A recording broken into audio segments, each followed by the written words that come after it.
There we go. Oops. There we go. Okay. Completely fixed. We fixed it. Yeah. No longer recursive nightmare. Yep.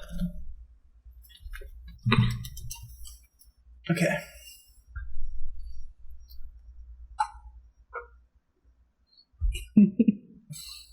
Just casually breaking my headphones, as you do. No, they were charging. Mm-hmm. Okay, so hi, welcome. And we're playing It Was Always About Us, a game by BJK White.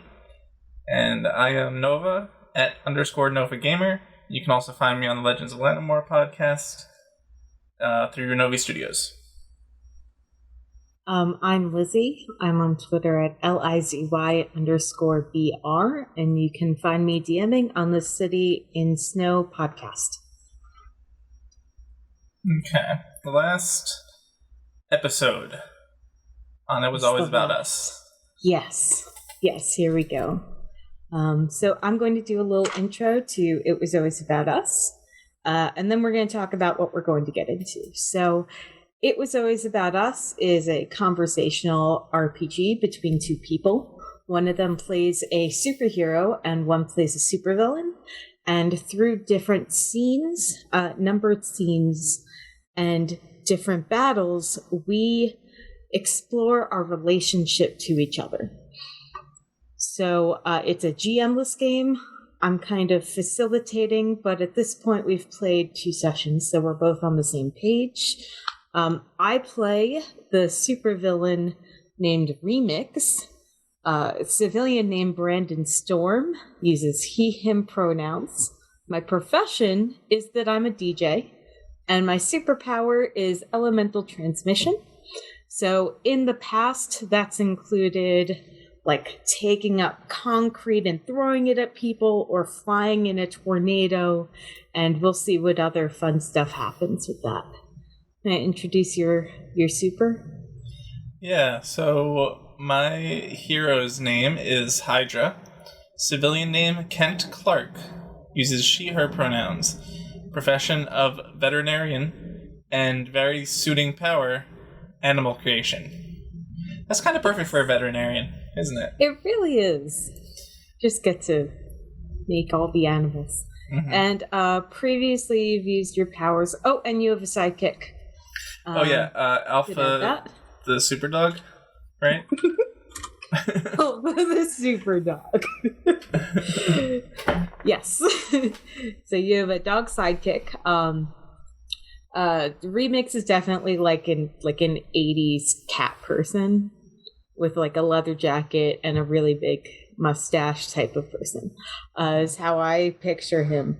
So you're really, it should be Dr. Hydra, but that's a different question, right? Yeah. Yeah, so in It Was Always About Us, we left off in scene 6. So let me just very quickly overview what the scene structure is. In each scene, there is a prompt. We figure out the location of the scene. We figure out the villain goal and the hero's goal. And we work out if we are in our villain, our public identity, which is their superhero, supervillain, or a private identity as regular people. We ask questions about each other, and with each question, we roll D6s. I have a whole handful of D6s. And with those answers, we build the scene and we build our relationship with each other. And with the dice, we build our combat line, our line of dice. And at the end of the question part of the scene, we have a battle. It can be a battle of wills. It can be a question of influencing other people. It can be an argument, or it can be a smackdown superhero battle, right? So So over on the whiteboard screen, you can see our the different wins and loses for each scene. In scene 1, 2, and 3, that was our first session. I'm pretty sure Hydra won all of those and smacked Remix down into the ground. Mm-hmm. Right? That's kind of where we were at. Pretty much. In scene 4, it looks like I finally won that one, which is great. He needed it. And in scene 5, we tried to team up together to bring down, this was the big thing, to bring down a CEO of a corporation who was also secretly a big superhero.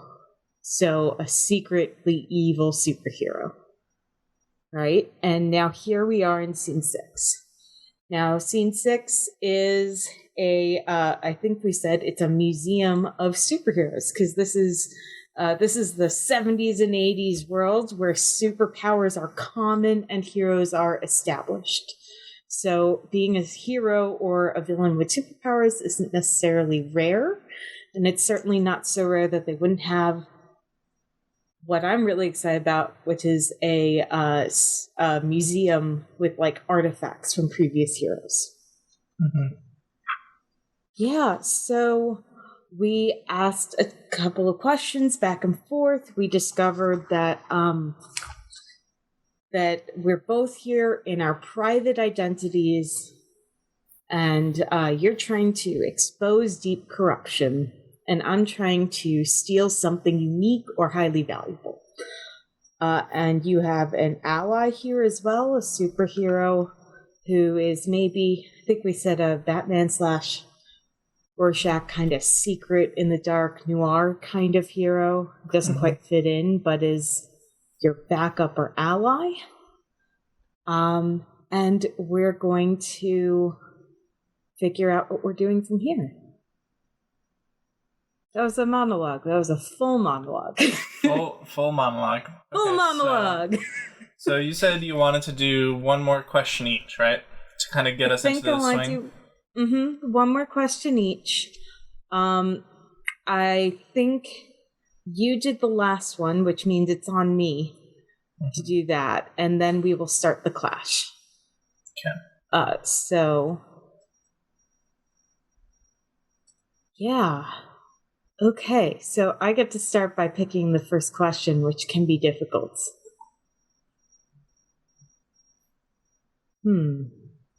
I may pick one that I've already picked before. Either way, I'm going to choose a vulnerable question because I think I need a leg up. Okay.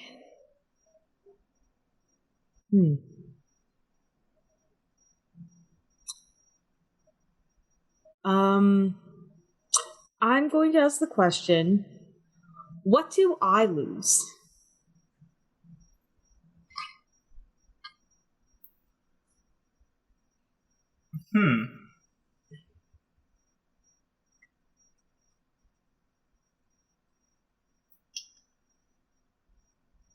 I'm gonna say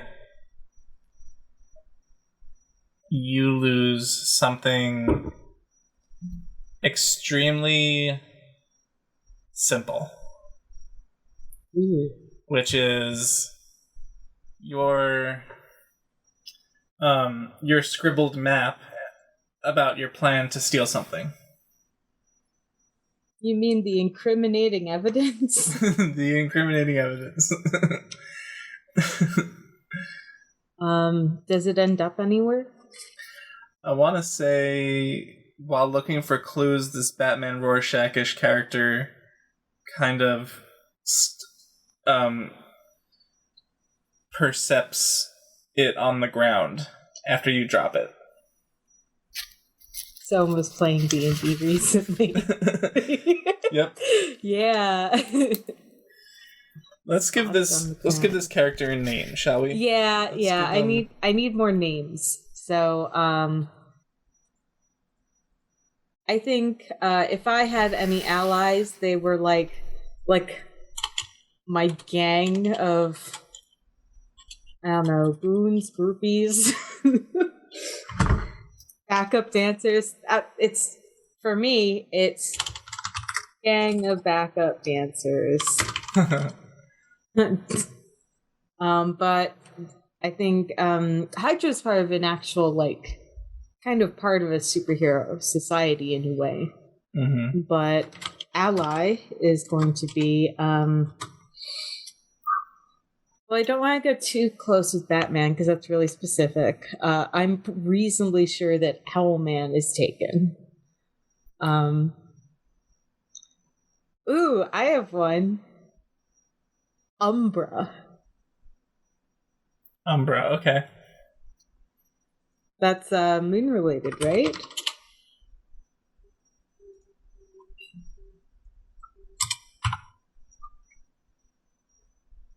Yeah, that's the Eclipse Shadow, isn't it? Doing some real quick Googling. Mm-hmm. Okay, how does Umbra sound for Fine a noir-ish hero? Cool. And their superpower would be I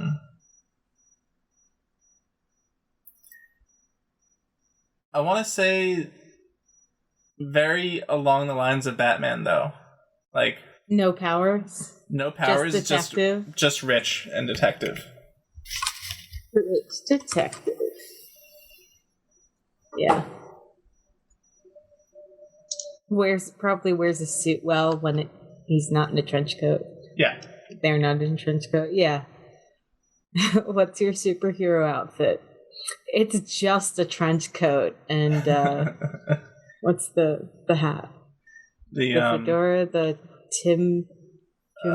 Trimbley, whatever it is. Fuck. I don't know hats. Yeah, no, it's the Stetson. Okay. No, is that it? Stetson? I don't think so. Stetson is the. Is that a cowboy hat? It's a cowboy hat. Yeah. Oh, okay. Never mind.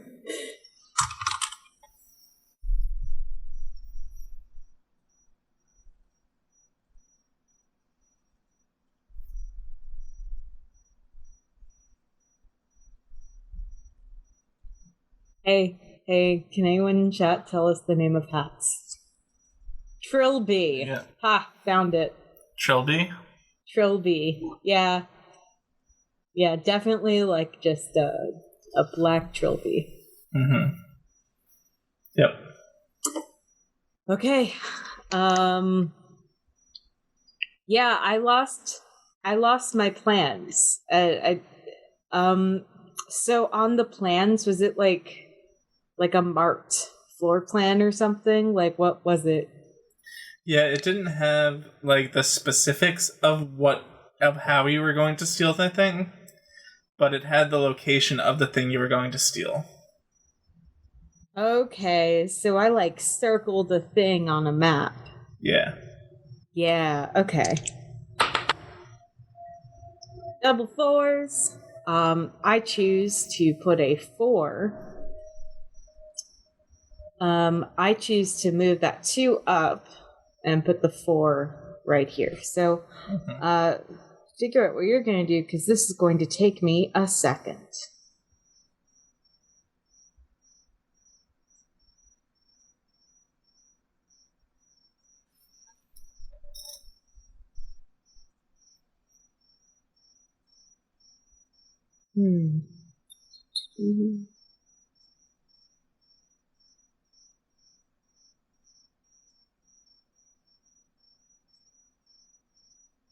Okay.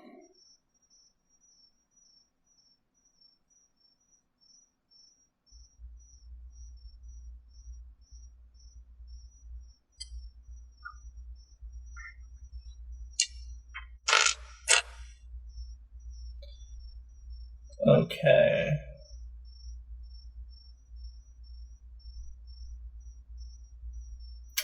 My question is going to be a neutral question.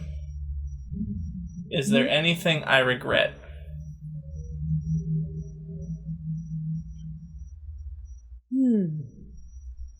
Anything you regret?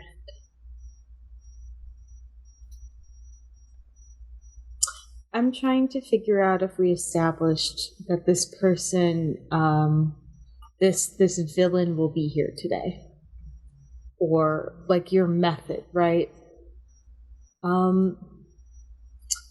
I want to say what you regret is that you saw some sort of warning sign and you didn't immediately act on it. Mm-hmm. But I also want something that can be used in the scene, right?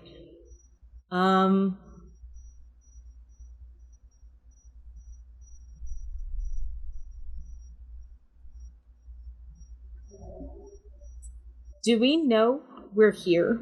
Do we know each other are here? I think we do know that we've already spotted each other. We've made each other across the room, right? Mm-hmm. Is there anything you regret?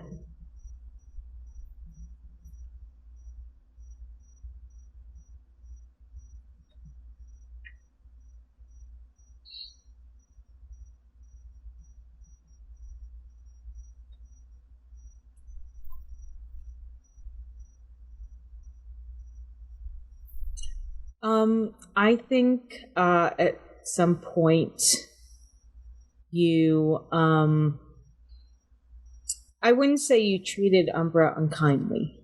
It never to that distance, but at one point you trusted the CEO's opinion over Umbra's opinion.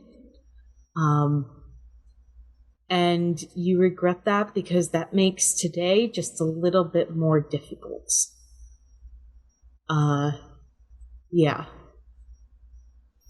The CEO that The evil. the big bad that I was actually dating at one point, right?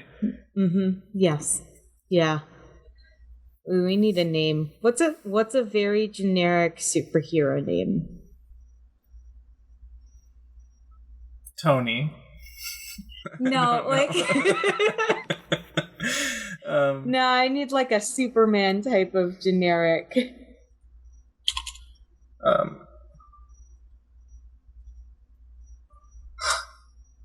Ultra and Umbra.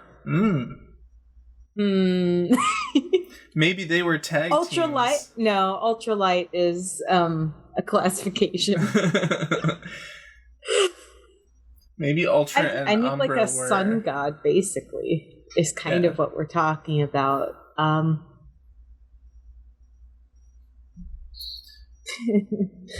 Ultra blue. That's a color.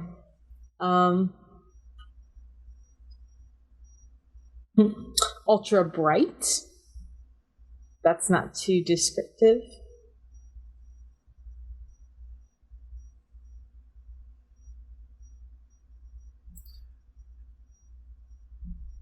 Maybe. Okay, so you know how in a tag team superhero duo, there's always one that is just like the better one, the favorite. Like, yeah. What if his name was Eclipse? And Umbra. Eclipse and Umbra. And then Umbra was always the second best. Mm-hmm. So now that Eclipse is showing their true nature as the evil CEO that they are, Umbra is like going through their own internal battles and internal struggles to come to terms with that. Do you think Umbra, being a rich detective, is also kind of a challenge to Eclipse in personal life as well? I think maybe Eclipse built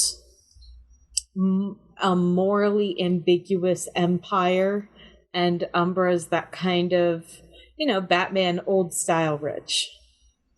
Mm-hmm. It's really hard to have this discussion without having one of them look like Patrick Bateman. Well, okay, so Umbra is to Batman. Yes. As Eclipse is to Bezos. Yeah. Evil like Superman. A Lex Luthor-ish type of... Yes. Yeah. Yeah. Who wears the mask of a Superman. Mm-hmm. Okay. I did bring up a name generator real fast, but I am not happy about any of these. Because one of them is like Commander Huge Wolverine, and I'm not living that life today. Oh my god, that's a good one.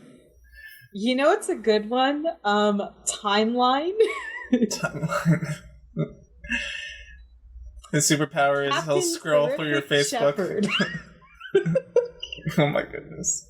Yeah, Timeline's just like a really good web detective. Yeah, he'll just scroll through your Facebook and find all the bullshit you post. Last one. Lord Righteous Rhino. Oh my god. Okay. we gotta back out of this. Yes. Okay. That's a content hole, that's right. Yeah. We're not gonna venture down today. Although I would love to see what this game would look like if you just used first answer, best answer on a name generator. Mm-hmm. Yeah. So you need to roll 1d6. Okay. That's a 4. Okay. So yeah. I would like to move that 2 up and put the 4s next to each other and the 2s next to each other. Darn. Make this difficult. Yeah, this is difficult. we just netted the same result. That's really funny. Do that. Yeah, so I think my answer to what do you regret is I think at some point Umbra said something kind of rude to you, but he was completely correct. Like rude. About like how Eclipse was just something kind of rude, but Umbra ended up being completely and 100% correct, but is still going to try to help you today. Cool. I'm still kind of picturing Remix sneaking in with a janitorial staff or something silly like that. So, but if Remix can't be showy, then what's the point? Mm-hmm. So we're going to start the clash. In the clash, we are going to go back and forth and try to gain points. What type of clash are we doing? 1. We need to figure that out, and I believe we're going to 4. I am looking for that specifically right now. Mm-hmm. Our 4 ticks to declare victory in this scene. Who is starting the clash? I am. Okay. So we don't have anything uneven in our clash line. So I'm going to say, let's you and me fight, is the phrase.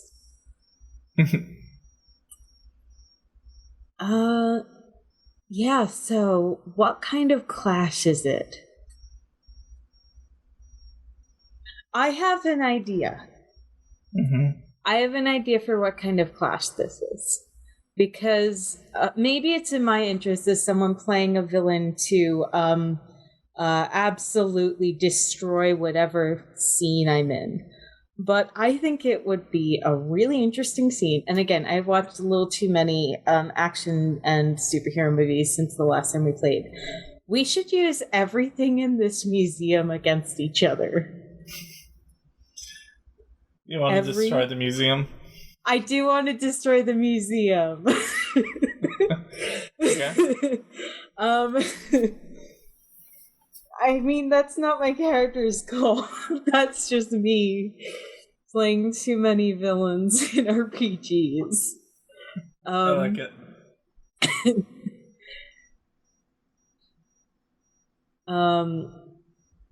Scene is this, okay. Scene could be mood and tension of a clash, can be serious or petty or comic, or melodramatic or grounded or intimate or anything.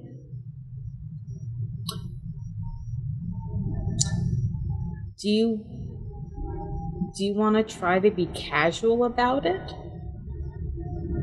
Oh, okay. So one thing, I don't know if we established or not, but we should definitely figure out, is this during operating hours of the museum or is it closed? We probably said last time that there's some sort of event or something going on, but we should just figure it out right now before the clash. Because it's way different if we're like slyly doing things around, people walking through a museum or not. I'm gonna vote for it's like just after closing time. Like nobody's being allowed into the building, but people are being escorted out to close. Okay. Do you want Eclipse to be here?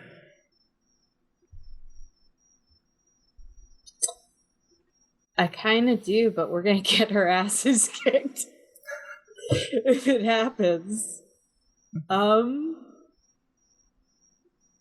I mean, we could have Umbra distract Eclipse. And in a way, that kind of works with you having an ally here who is your alibi, who suggested you be here, is that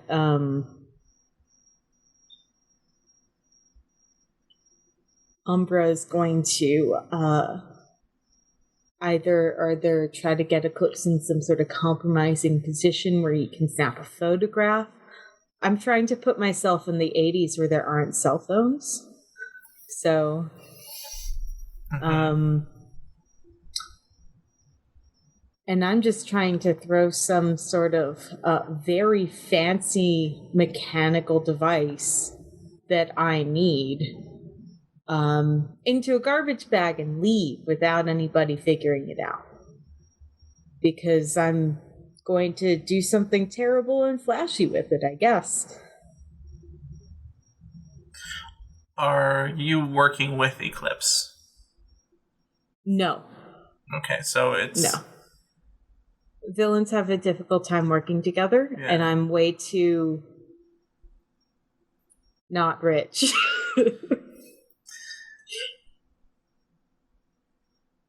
Okay, so is it happenstance that you're basically in the same place at the same time? Yes. Okay. Are you finding out that this person is Eclipse at the same time I am? No, I knew before that because I told you in the elevator when Eclipse let us go from the corporation building.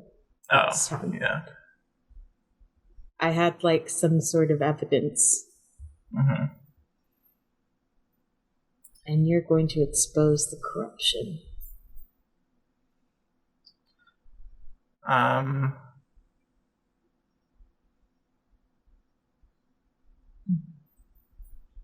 Okay. I'm done with questions. Okay. Meta questions are out. Meta questions. I do have an idea for the clash, for what like the setup of the clashes. And I think that it's going to at least start, and we'll see where it happens. I think it's going to start it's going to be a chase, because the grabbing the thing is the easy part, getting out is the hard part. Okay. So I'm going to take an easy pot shot at you because I can. Okay. First off, let's set up the reserve dice as well.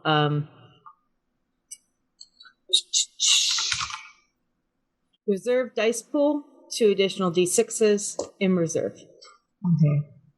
I just wanted to do that so that I have them. And up to you if there's an alarm system that goes off or not. You can use that at any point, but I'm going to grab a mechanical device from a villain who is no longer with us. And in a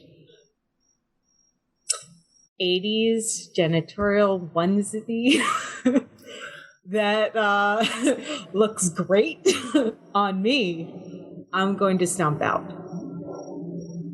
Except that I don't have my exit plan, my map. So you're going to stomp out. I'm going to try to leave and. So I'm going to straight up just do a strike at you. And I think I'm going to hurl some rocks in your direction. And we're gonna see. I'm going to do the 5 against the 1. Mm-hmm. I'm gonna start there. Are you going to do anything to oppose? No. Okay. In that case, the day is mine. And I get 1 tick. So the rocks fly at you, and it gives you some grief because some of the glass museum cases shatter around you. Because I am disrespectful to academic surroundings. Okay. Your turn.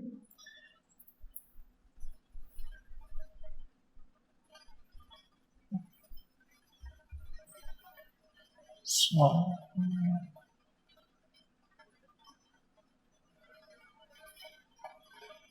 I'm going to. No, that wouldn't work. I'm going to take the.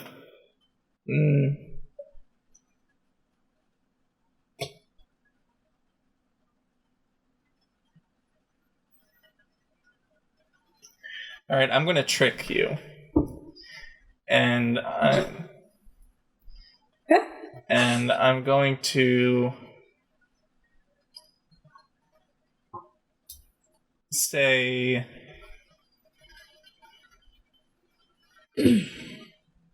it's over. You should just give up. Look behind you. And there is Umbra standing there with their weapon getting ready to, like...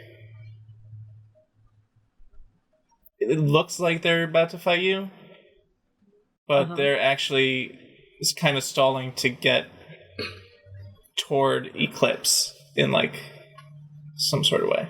So it's tricking you based on Umbra's position. Ooh, okay. So I discard one of my reserves and pick up 2 of your dice. And you must re-roll the dice you picked. Which ones? The 6 at the bottom. Mm-hmm. And the 4 above it. Okay, it's kind of rough. Wow. Let's see, tricky. Yeah, that is tricky. 2 5s, that doesn't help me, does it? Nope. Okay, so let's get rid of these.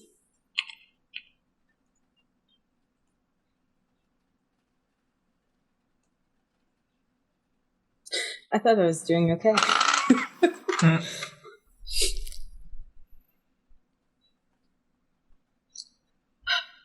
Okay.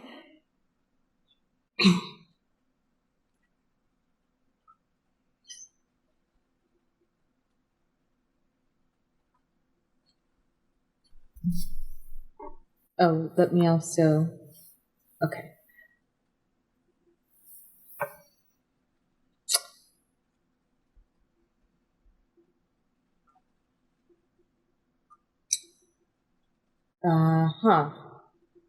That is not a great setup for me personally. So, I'm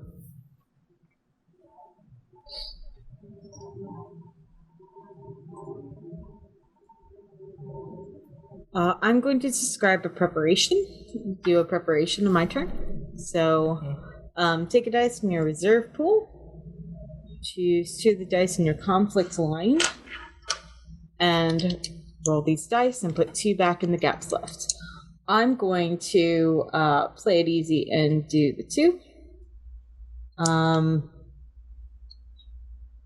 Yeah, and I guess the 2 over here. I mean, technically the 4 is better math, but because this is a draw right now, I don't want to risk that. And what's my preparation?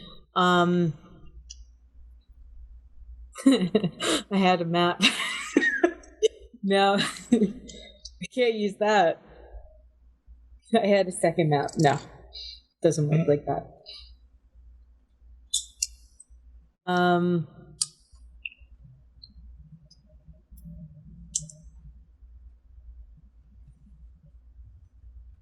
The preparation is that I'm wearing a special pair of boots I prepared. I have a special thing that I can actually go faster in them because I can move air through them. So I can just use, my own mental transmission power to just kick my boots together and go faster.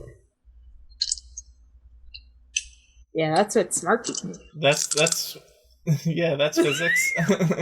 Yeah, that's how it works, right? Yep. If I paint fire on them. Okay, I got a 6, a 4, a 4, so I'm going to put a 4 at the top and a 4 next to the 5.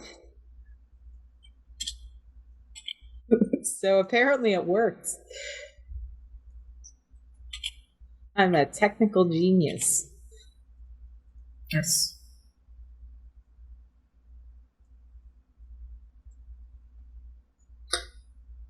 Okay.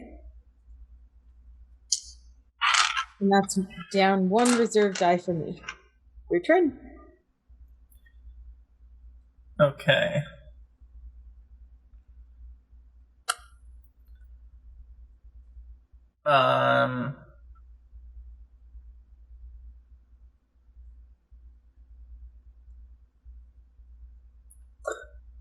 Oh, I just figured out what I stole.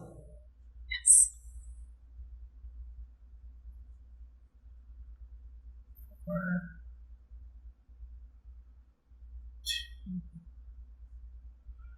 No, I don't want to do that.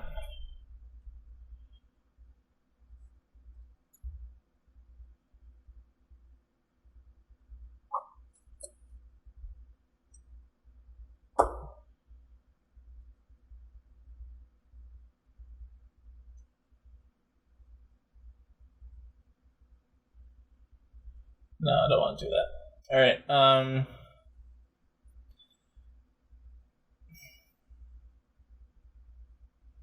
I'm going to... Would this count as a strike, though? So... I distracted you with the, hey, look over there. Would you accept it as a strike if I were to pull the emergency alarm and grab, I don't know, a sword or something from one of the old exhibits that just shattered? I would, because if the structure of the clash is a chase, then things that would delay me, things that would cause a delay, I think would count as a strike, in my opinion. Okay, and I'm going And then to you just swing a cutlass off the wall. and I'm going to use the bottom 6 versus 5. Yeah. The ones I at will the very not bottom. contest that because it would have to roll a 6. Okay. There you go. Okay, it's very possible neither of us will get to 4 and we'll have to do more questions, which is totally fine because that would be like a really interesting setup. Okay, I'm going to do a clash on my turn. I'm going to do this 4 versus 2 at the top. And I am going to take out the device I stole. I'm going to start it up real quick. And I will tell you what this device is. This device belonged to a supervillain that used high-powered sound. And maybe someone that I greatly admired and got my name from, because once I turn it on, and let's say I ran into like a hallway between large exhibit rooms, and one wall is a big wall where maybe in a museum this would be like, the butterfly specimen wall, but in this wall it's all different kinds of masks. It's all the old masks through the ages. I turn it on just as you turn the corner, and it goes wah, wah, wah, wah, wah, wah, wah, wah, wah, and then all of the glass comes down. And I'm going to do that 4 and 2. So are you going to counter it?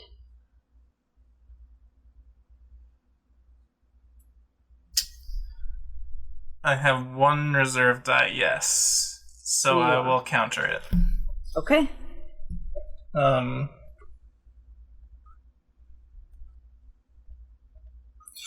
that's a 5! No! Nice. Okay, so do 3 up 4. I lose strike, you get the tick. So how do you turn this around?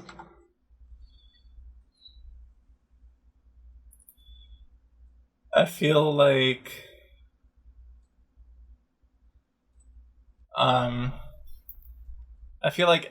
Alpha the super dog intervenes and rushes you.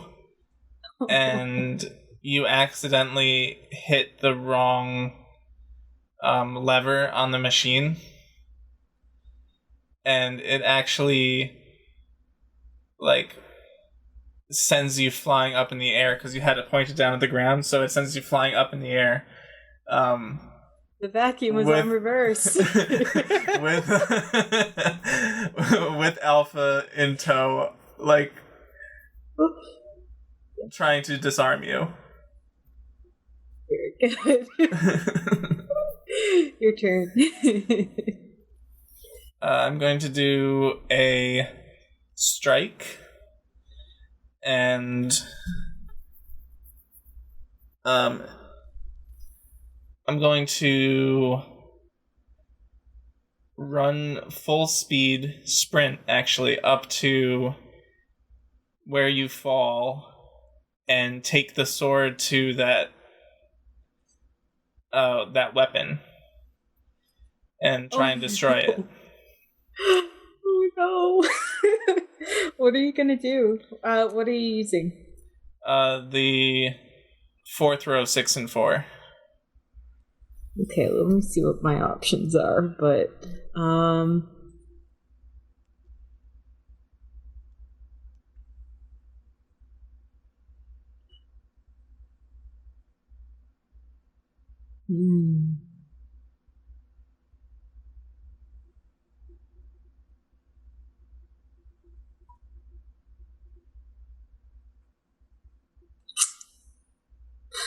Sorry, which one is it again? It's the 4 and the 6 in the middle? Yeah.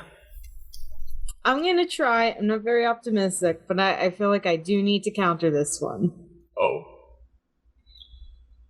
Uh-oh. Do I?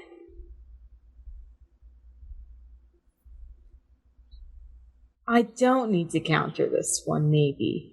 I want to keep my reserve die. I'm slightly concussed on the floor with a big dog. And a sword. A sword! You're hitting me with a sword. Yeah, so Alpha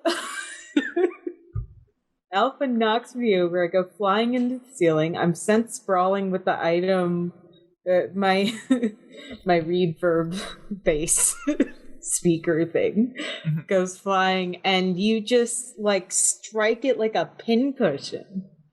I'm taking the lose on that one, I think. Okay. I'm definitely going to regret that decision, but I never said I was good at games. So, yeah.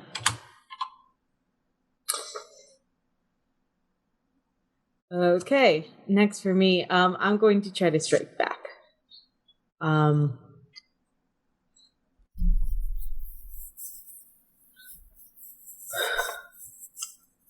Yeah, so I'm going to strike back with the 6 against the 5.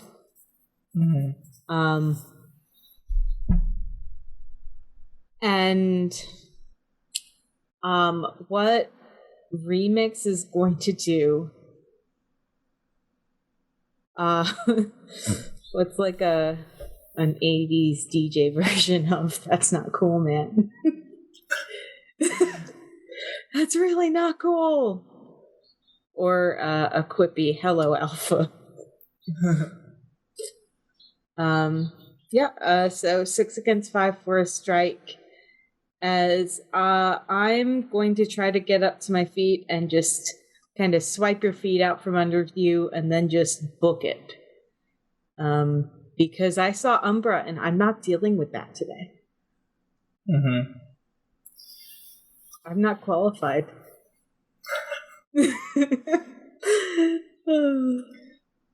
Yeah. Okay. I don't have anything to do about that. Okay.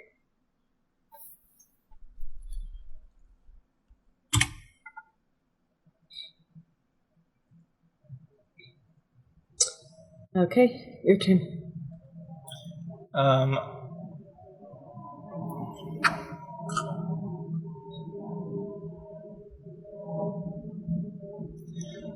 I'm going to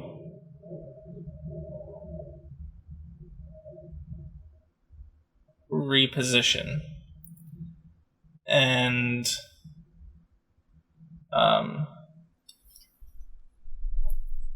I don't know, I don't have anything quippy for this, so I'm just going to say stand up.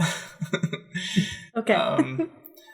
But swap 2 of my dice in the conflict line, and then you may pick one that I must reroll. Okay. So that's the 4 and the 3. Yeah.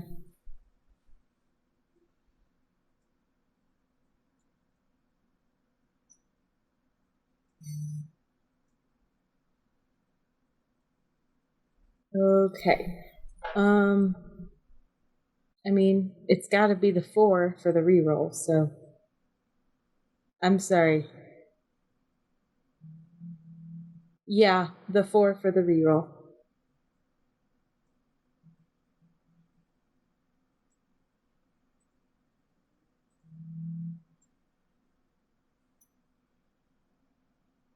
Are you going to reroll it?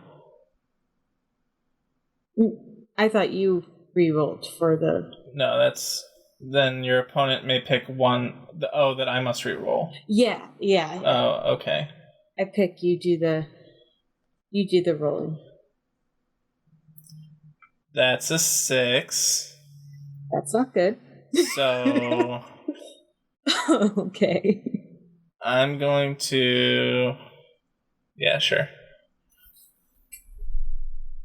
Heck. And that's all I can do at the moment.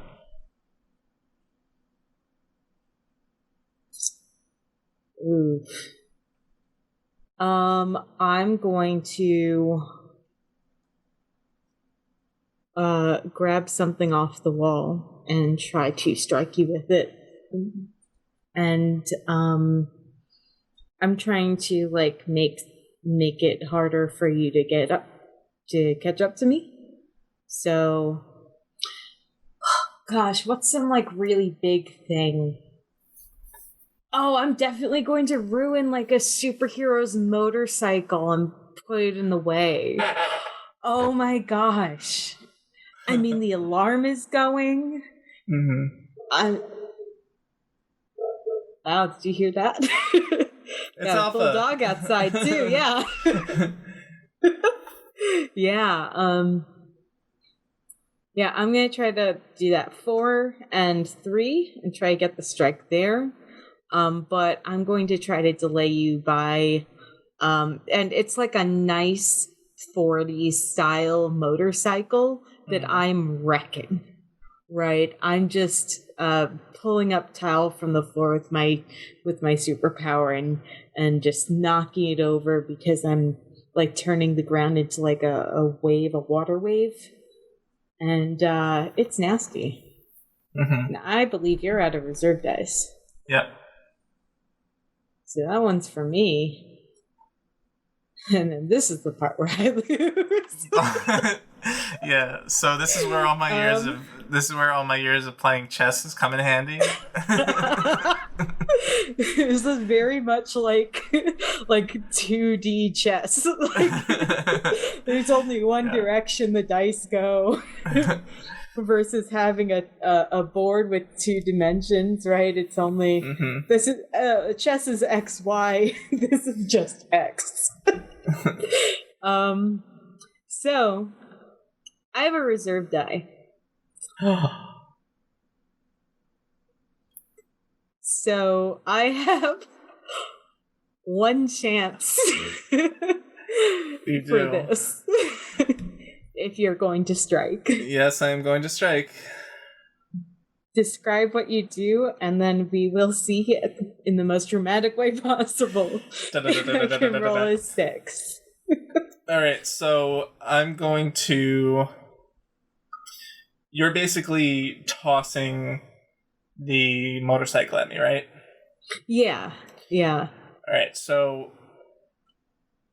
The motorcycle is flying toward me and hits the ground and is going to wipe me out at my knees as it skids underneath me. But I get a running start and I use the motorcycle to jump up, do like a front handspring, and land on you and knock into you, and then we both like roll on the ground.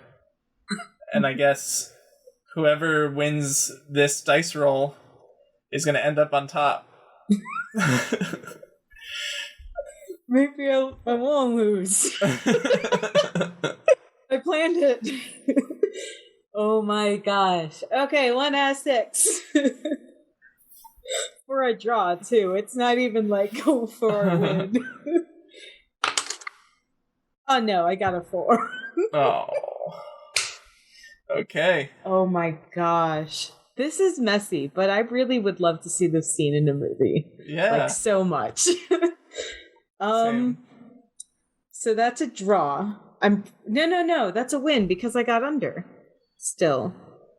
Because No, you would have to roll a 6 in order for us to tie. I would have had to roll a 6 for a draw. Yeah, no.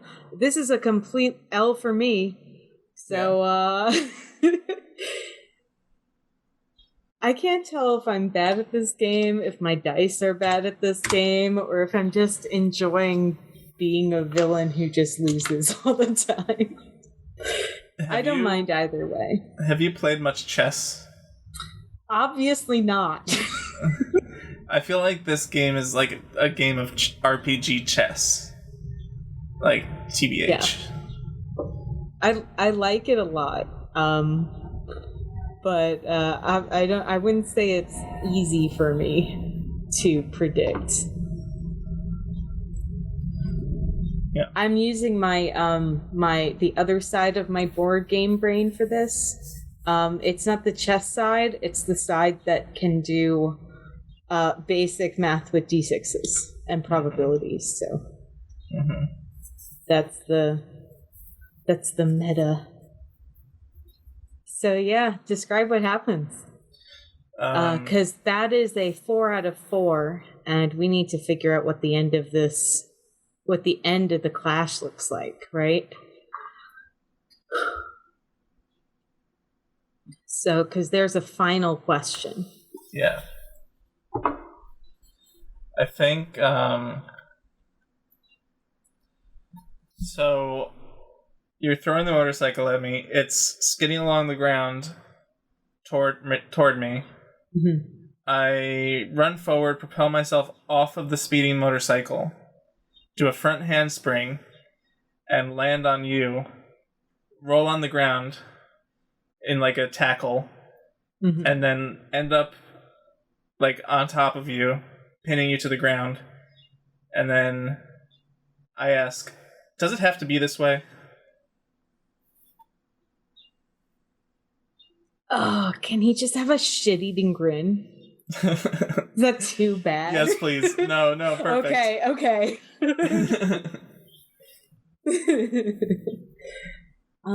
I think that's where scene 6 ends. Gosh, Whoa. that was the closest we've gotten to a smooch. Yeah. Yep. Oh my gosh. We That's didn't exciting. resolve Umbra and Eclipse. No, We might this time, but yeah. So the next scene is fall. Scene 07. Only this moment. Do you want to read it or should I? Go for it. Okay. Doing a dramatic reading. Mm-hmm. The world is broken. Everything is falling apart. Sometimes it feels like there's only one solid thing left in your life. Them. Scene rules. The villain declares their goal, then the hero declares their goal. You need at least 4 ticks to declare victory in the scene. Villain goal. Ooh, transform your lair into something extraordinary. Unveil an amazing project.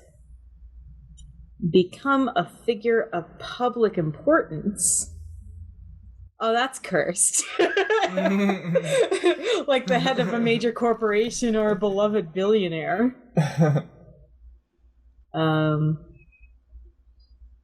Yeah. Hold on.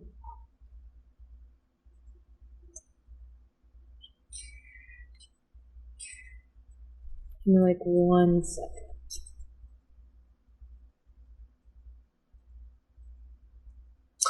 Okay.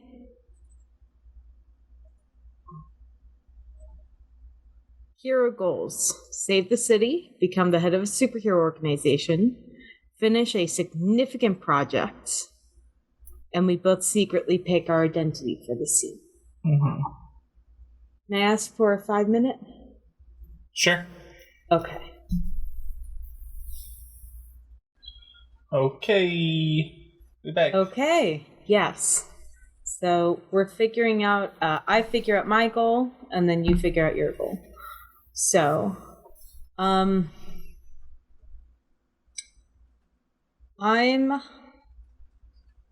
one of the things about this game is that we, as superheroes and supervillains, progress and become like the top dogs, right? So,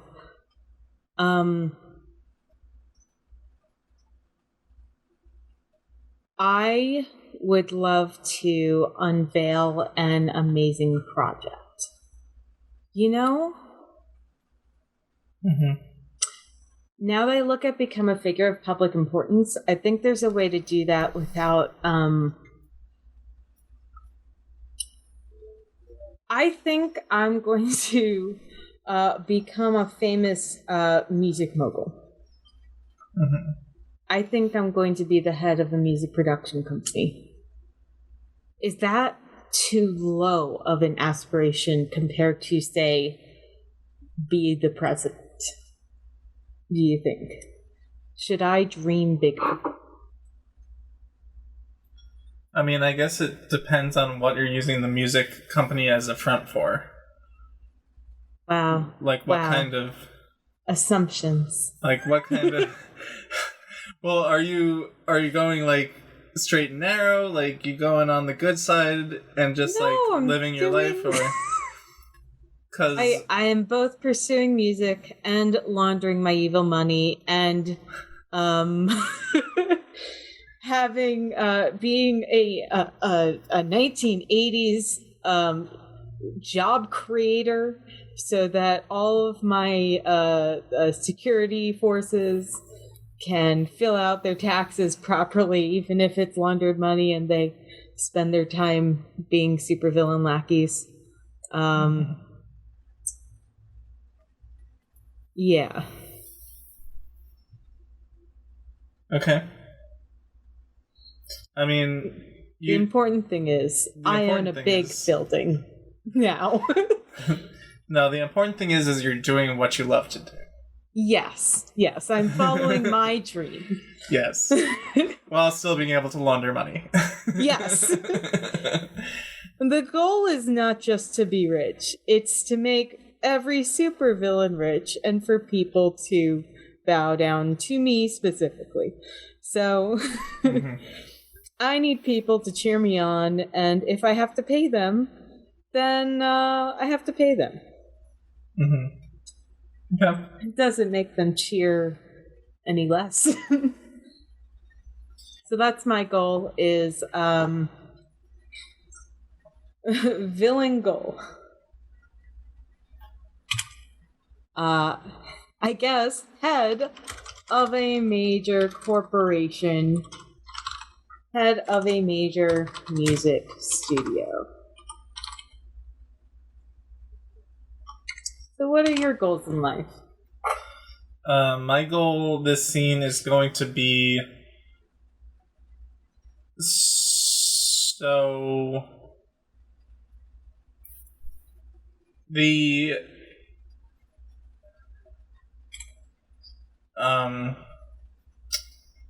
so background. The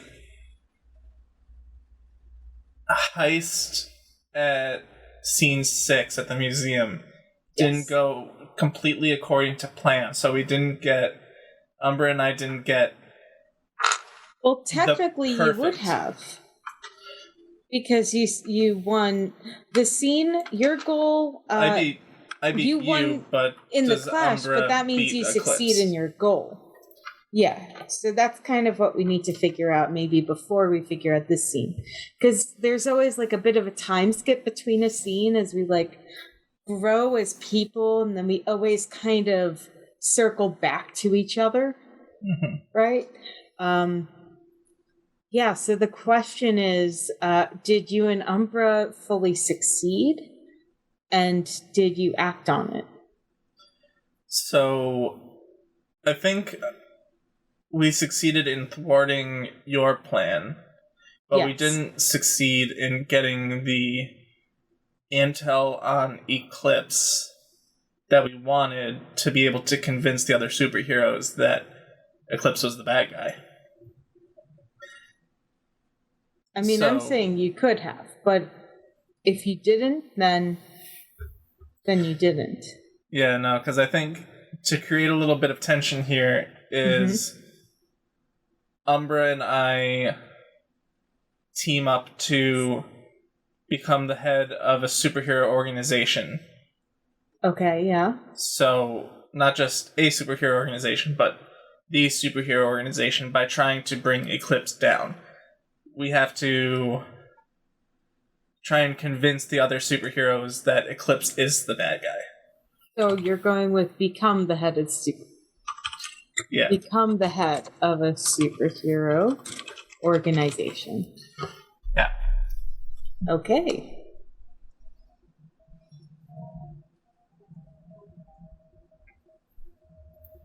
Can I change my goal, or is it too late?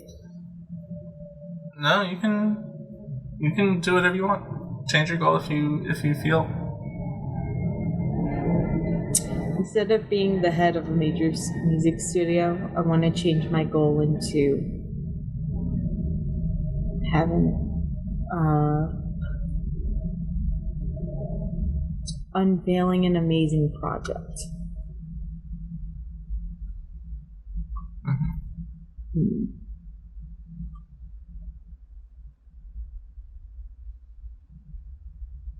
No, I think I'm good with this. I think that I don't want to muddy it more. Okay, so we have your goal, we have my goal. We both secretly pick our identity and reveal them simultaneously. All right. On 3? Yeah. 1, 2, 3. Superhero. Private. Ooh. Okay, so I'm not in super villain mode, and you are going with Public. Interesting.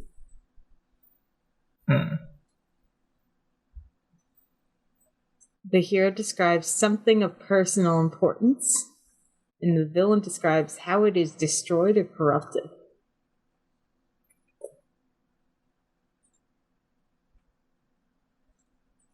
I don't think the thing of personal importance is a tangible object or something. I think the thing of personal importance is being able to, like, it's personal now because Eclipse and I had dated in the past. So I want to personally destroy them for being an asshole. And it's become a personal vendetta.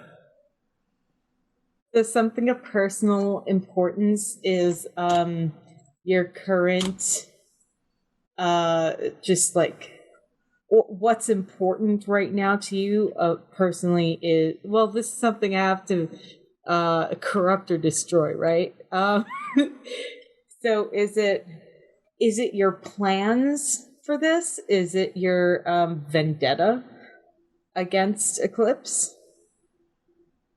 I'm liking that name the more I say it. So what's personally important to you is how much this has consumed your life? Yes. How, like, single-minded I've become in, like, wanting to overthrow this guy who's clearly in it for other reasons.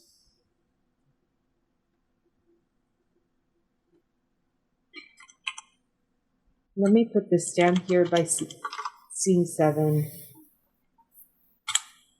So I have a question. Are you and Umbra taking over an existing organization, or are you forming your own? The existing one. Okay. Importance.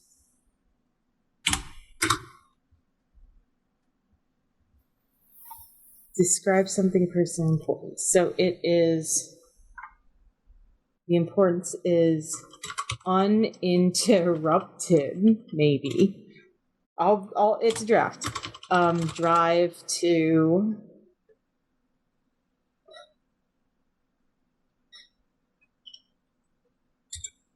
destroy Eclipse. What's a better way of phrasing that?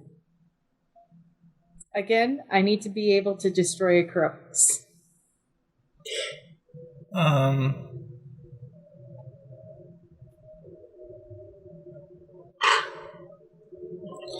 Wait. Uninterrupted drive to destroy, or is it your focus? undermine Eclipse. To destroy or undermine. Right? Yeah. You know, it's interesting because that's a pretty super villainy thing to want to do. It's for the right reasons, but so I'm going to ruin that. Describe how it's destroyed or corrupted.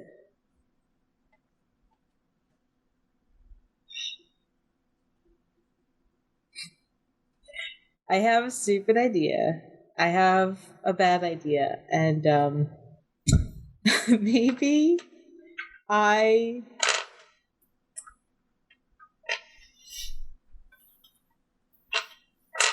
Oh no, I have an even worse idea. So first I was going to say, I ruined your chance to undermine Eclipse because I did some sort of, between the last scene and this one, I tried to do some sort of public thing. No, Eclipse got maybe Eclipse claimed your last victory or something. So somehow I accidentally made Eclipse look good. Or I have been taking Eclipse's money. I know it's bad, but it's mine now, so I can do what I want with it. You took Eclipse's money to start your studio? Yes. Yeah. Oh my god. I think Eclipse is one of my backers, and I know it, and I know it's bad. But now I'm kind of a little tied together in a bad way. So I kind of I undermined your chance. I corrupted I can't spell. Corrupted Hydras.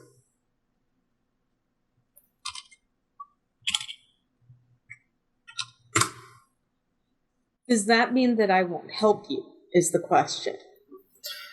I don't know, because maybe it's like the maybe I will help you, because I don't necessarily, I'm a villain, I don't necessarily care, right? Maybe it's like the situation where you take money from somebody, but it's time for them to expect to be paid back, and you don't intend on doing that. Mm-hmm. Yeah, because I'm a baddie. Yeah. Being in debt to Eclipse. I love my bad child. It's so bad. Okay, did we figure out a setting? Is there a setting? Is there a location? I don't think there is a setting. No. Are we going to, is there going to be a place where we have a scene? Oh, this is interesting.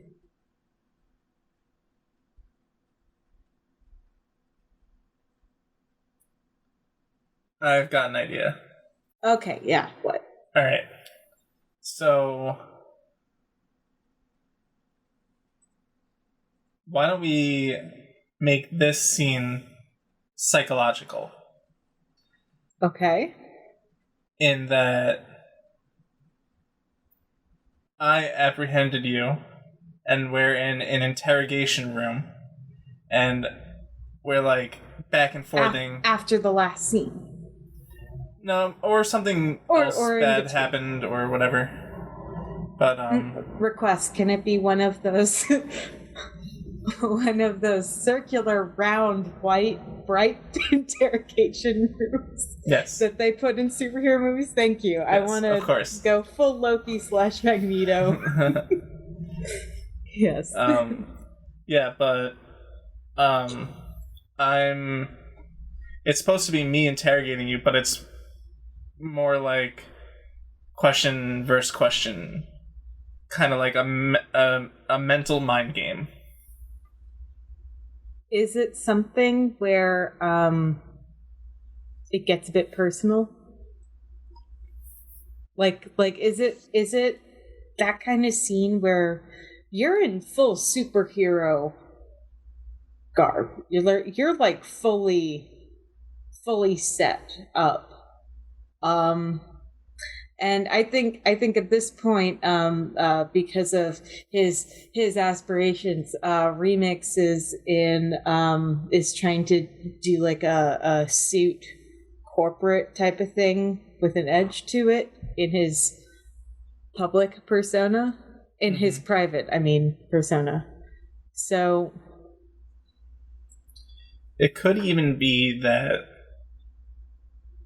I, as my superhero self, took know that you are Remix, Yes. but am so unhinged by the shit that's going on with Eclipse that I didn't even think about it, but I captured you for your last crime while you were in your private persona. Yeah. Because I did the museum thing in my private persona. I did like the quote, like undercover type thing. Oh, if you want it to be after that, then no, because like it makes sense that you're like that you like found a document saying that Brandon Storm took money from whatever Eclipse's real CEO name is, and you like went off. Like hauled me in. It was bad. You went to my penthouse. Real bad. Yeah. So I think that's pretty interesting. Maybe so, maybe Umbra's unconventional ways of handling situations is showing up on me, because that would have been a very unconventional way for myself to handle that situation. Yeah, by taking you in, like, in your private persona. Hydra's pretty by the book, and Umbra's like the rebel. Why are you putting lines? Like, why are you separating yourself? We're all the same. Like, this is all the same. That's really cool. And yeah. Okay, so you get to ask the first question. And I'm going to try to read through these fast and pick one.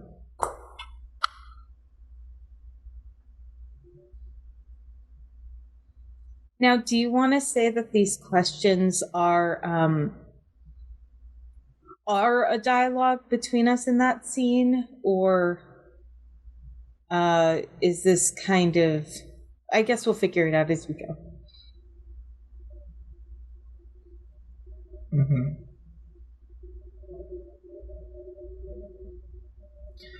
Okay, I'm going to start off with a neutral question.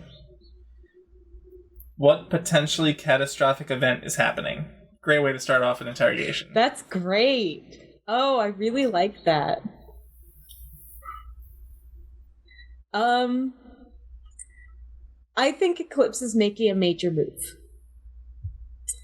And I think that you're either trying to take out some frustration on me, which I totally understand, or you're trying to get some sort of answer on how to get prevent something, right? So it's really hard to figure out how I can achieve my villain goal in this situation, but I feel like it's kind of a reverse from last scene, right? In a way. That which is totally okay. So what potential catastrophic event is happening?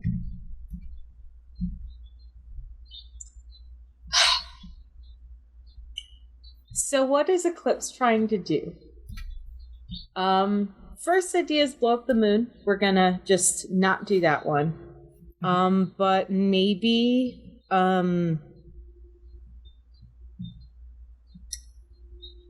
I mean, misguided title thing going on. What's their power? Are they going to... I mean, are they gonna, like, really wipe out villains? Like, just go absolutely, like... Oh, maybe Eclipse is... how do I... Like, maybe he thinks that... Or he's skewed the ideas of reality versus... of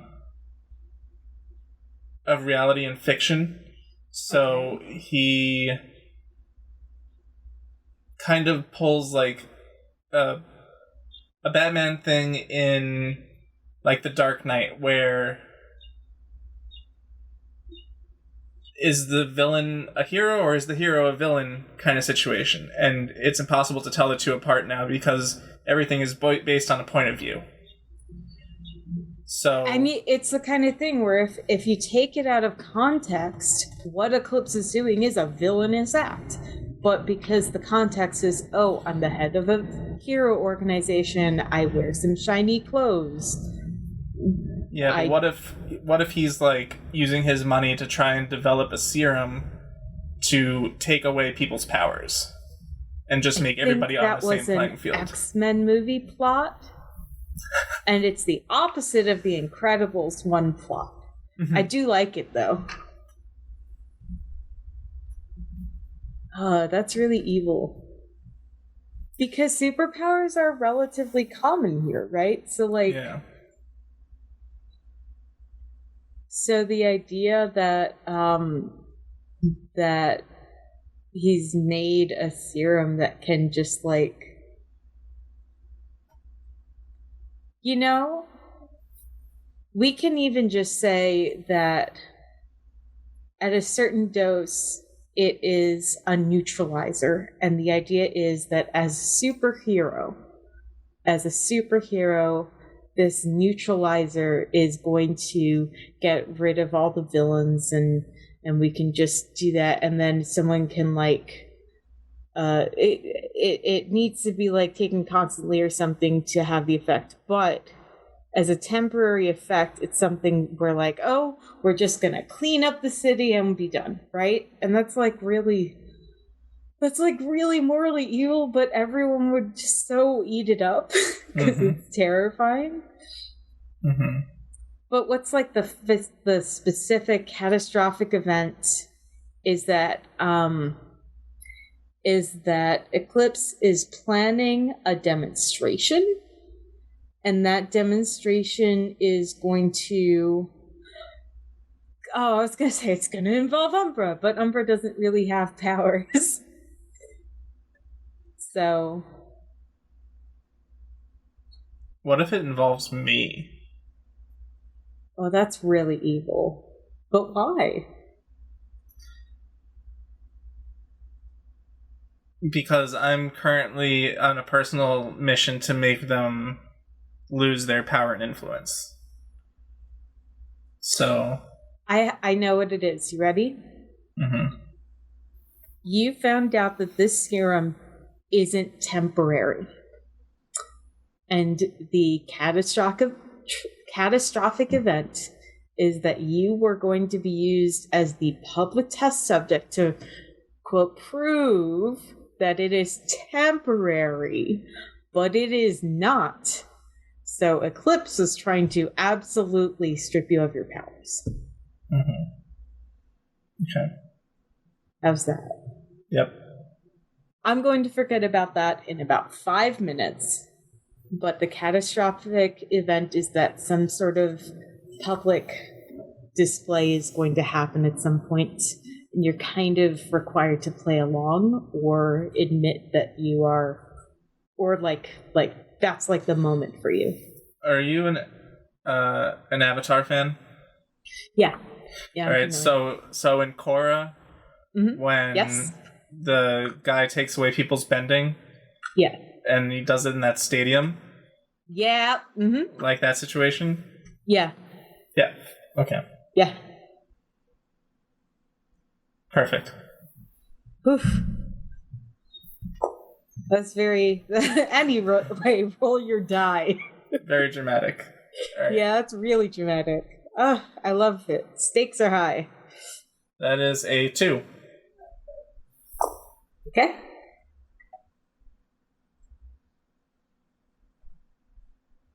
Okay.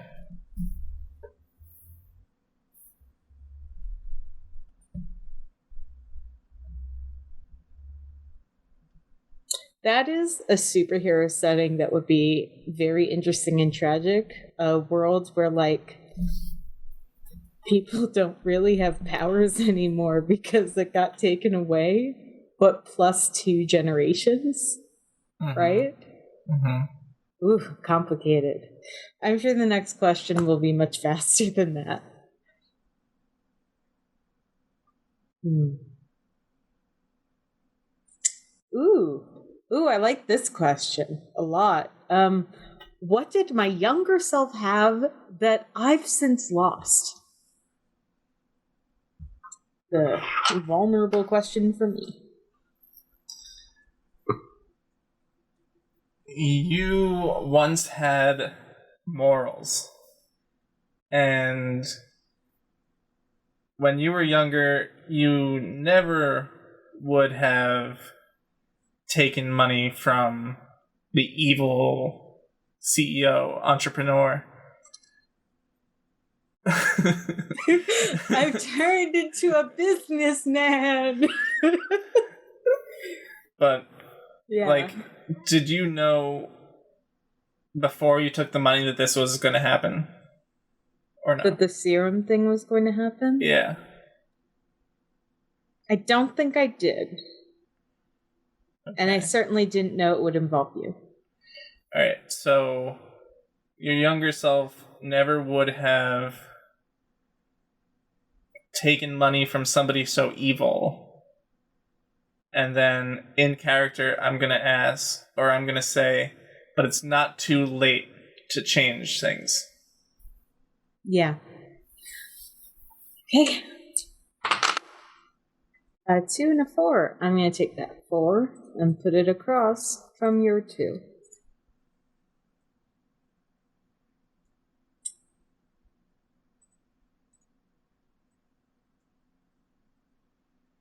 Okay. Okay.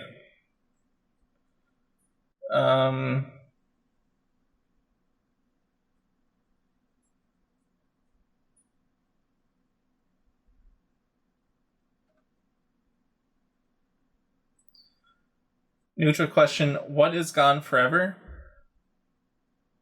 What is gone forever? I think there's been a sense in this setting that heroes and villains are just going to like get at each other every so often, and the general populace just needs to stay out of the way. But what's gone forever is that sense that there's a back and forth, because this seems like we're finally at an all or nothing situation. I like that.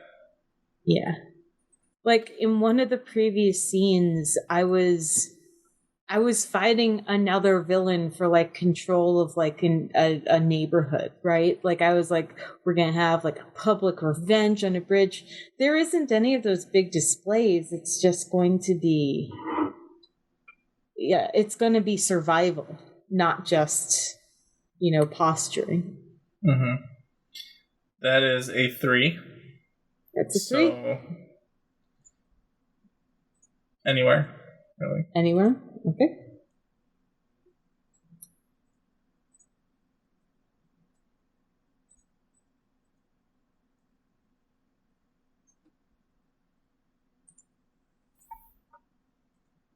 My turn.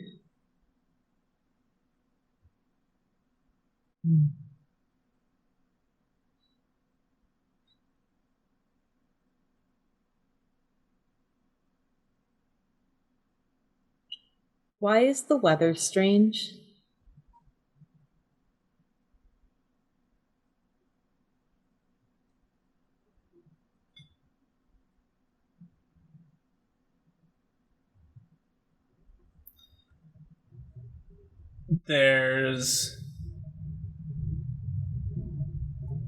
I'm gonna take it more like not literal, but Yeah. The weather is strange because there's like a coldness in the air. Ooh. The heroes that once stood for everything right are choosing the side of the guy who's doing everything wrong. That's really good. The movie tagline. Oh, I gotta roll dice. Yep. Neutral question. That's a 5. I'm putting it just across from the 3. Mm-hmm.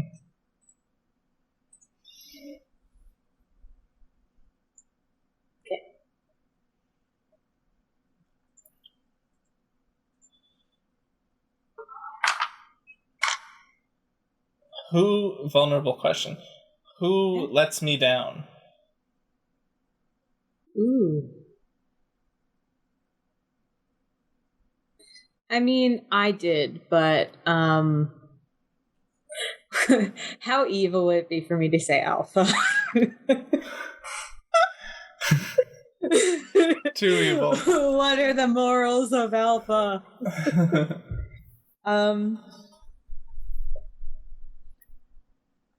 I think that your other peers in this superhero group have let you down.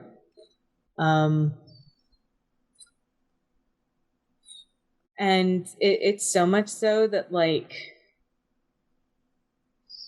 they left to go see something without you. So let's say that we're in this superhero, whatever kind of big complex you all have, right, is where this place is located. I'm not saying it's going to be on, say, a flying aircraft carrier, but it's something big and cool like that, or maybe it's something underground or something. But so much so that it is obvious and like glaringly obvious that it's basically only you and Umbra here. There's no one watching the cameras. There's no one standing on the other side. And that's a bit difficult. Okay. That is a 6 and a 2, so I'm going to take that 6 and... Where's it go? Push those 2 up 1, and then 6 next to the 5.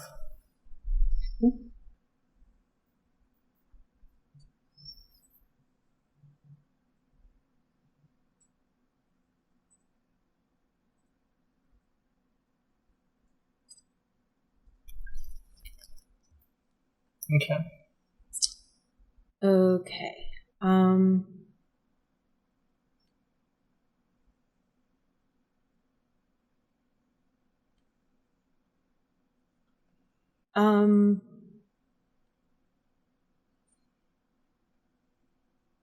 What makes me look good? Let's flip it. Those leathery pants. Not physically.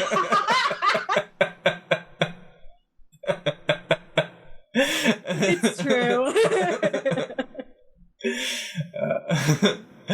love using that one. Alright, what makes you look good? I think by purely standing next to, like, if I'm gonna do a compare and contrast of you versus Eclipse, you are decidedly, by me, the least evil, the less evil person among you two. At least that's what I think. So you look good by comparison. It is increasingly clear that Hydra does not get out, and I love it. Hydra does not have any beach episodes. Nope. No. Okay.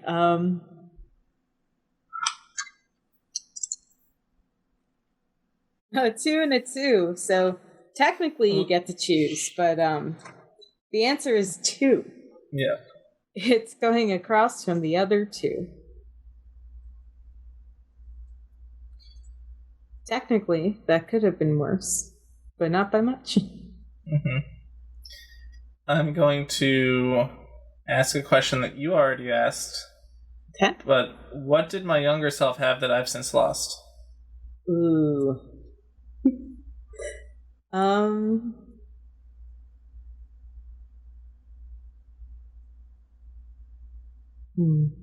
I think at some point I said that one of the things that Hydra and Remix have together is that they kind of just find fighting fun, and however flirty that is, I think you've lost a bit of that sense of fun.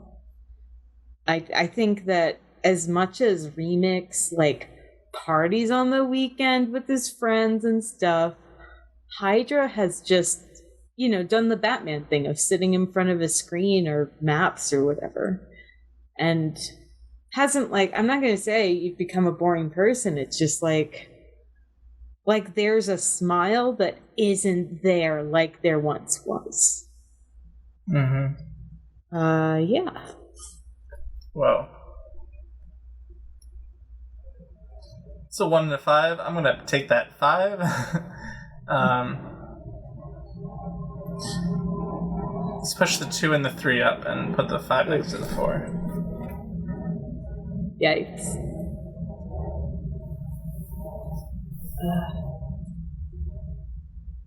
Maybe if the gosh darn flattering questions weren't so fun, I would have a chance.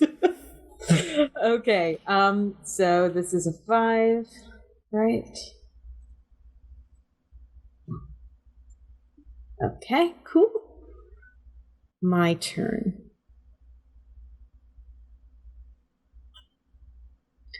I'm going to pick a vulnerable question.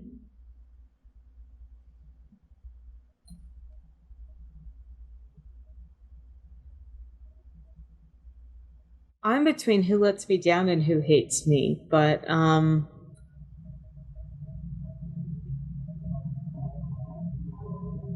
I kind of want to go with who hates me.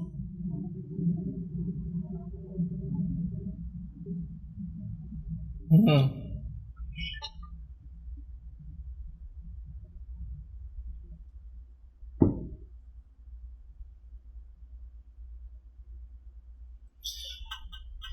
I'm gonna say that Umbra just absolutely hates you.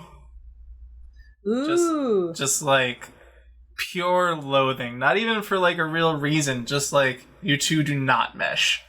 Mm-hmm. Like we kind of mesh on like certain like situations and whatever, and certain like wavelengths, but you two just butt heads. No, like every single fucking time. Umbra had me figured out from the start, has never changed their opinion about me. It's just, I love that. Mm-hmm. I need to roll some dice. Mm-hmm. 5 and 2. I'm going to choose the 5 and put it literally anywhere. I'm going to move that 2 up.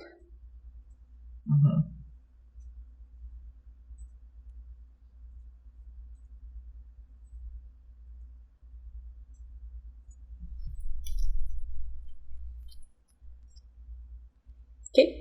Okay. I'm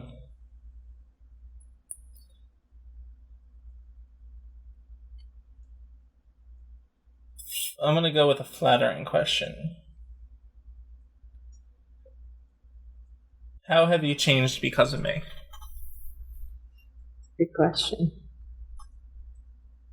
How have I changed because of you?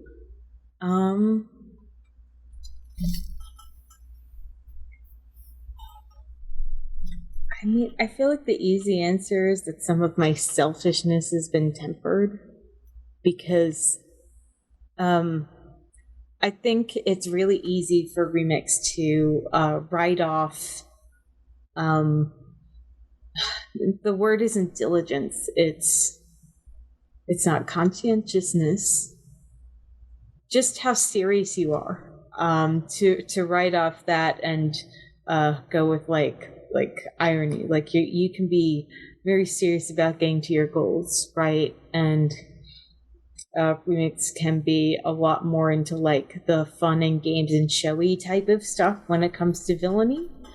And I think over time, it's not that I've lost that, it's that I've come to better appreciate how effective you've been with how hard you work. I've come to kind of realize that, and that, oh, right, there's a way of achieving my goals. I can just do what Hydra does. Mm-hmm. So in some way, it's kind of like I won't say that Remix wouldn't have achieved as much as he has without kind of you modeling what it looks like to have goals and to fight for goals. But he certainly learned a thing or two. I don't know if he would admit it, but he does admire that. Okay. That's double fours. So I would say, Yeah. I'm gonna move the 2 up and put a 4 next to the 2. Your 2. I have an easy idea. Mm-hmm. I don't know if that's actually easier. It likely isn't.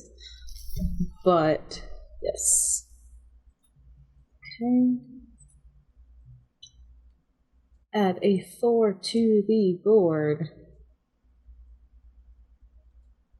Well, this isn't looking great for me, is it?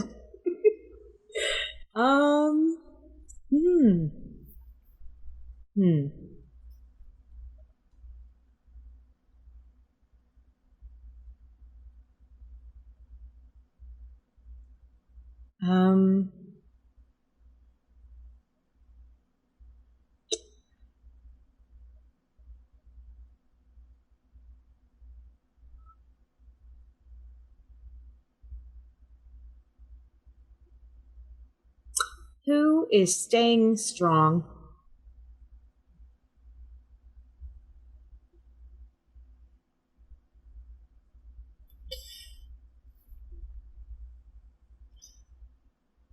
I'm trying to give the appearance of being strong, but psychologically I'm crumbling from the pressure and the seriousness of the situation and feeling betrayed. Mm-hmm. So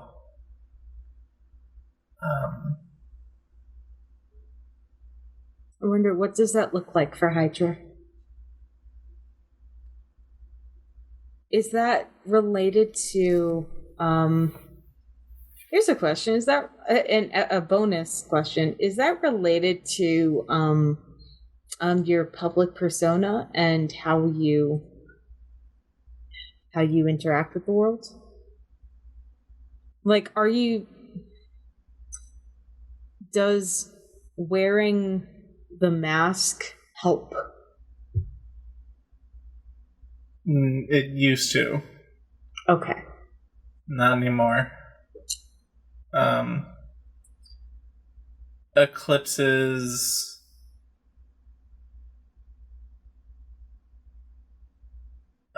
This whole thing with Eclipse is deteriorating my resolve for good guys are good guys and bad guys are bad guys.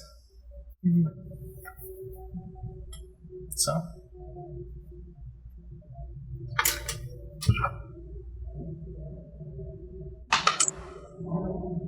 3. I'm putting that 3 up here.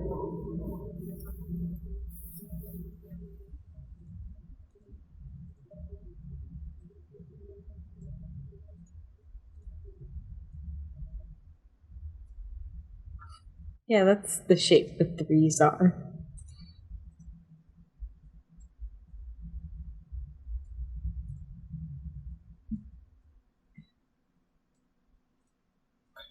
Okay. So my next question is flattering. Who does have faith in me?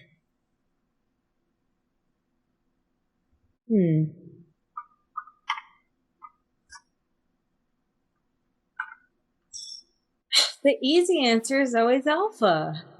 I don't want to say Umbra again.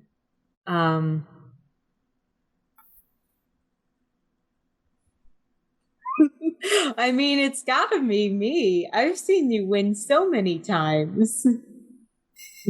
And technically, your goal doesn't undo my goal. I guess it does if I lose all my money. Scratch that. um, it's because Remix has seen your resolve and also seen this kind of the escalation of where we're at, right? This kind of like interrogation thing.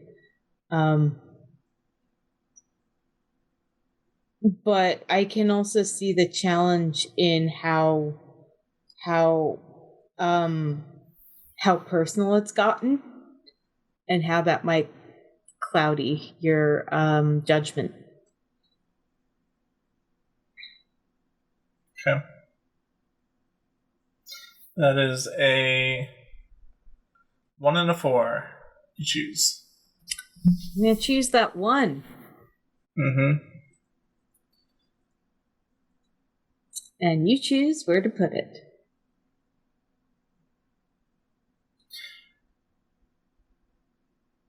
I'm going to say move the 2, 4, and 3 up and put the one next to the 5.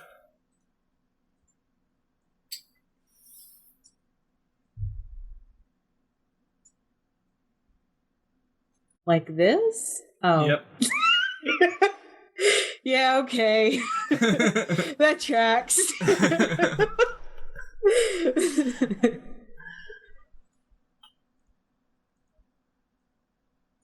That's not. I'm sorry. I am freehanding this, so I just want to point out that this is very good for someone freehanding numbers. Yeah. With a mouse. Mm-hmm. Even though my tablet is just behind me. Okay, it's my turn. I'm not giving up yet. I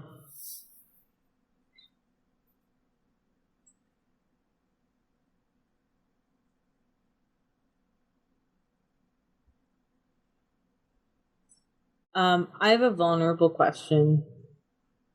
And my vulnerable question is, I'm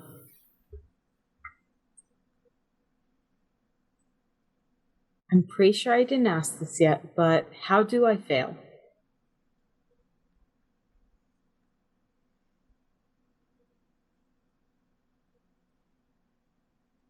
Also, how are we almost 2 hours in already? Yeah, I know, right? Almost no time has passed. I know. As far as I'm concerned.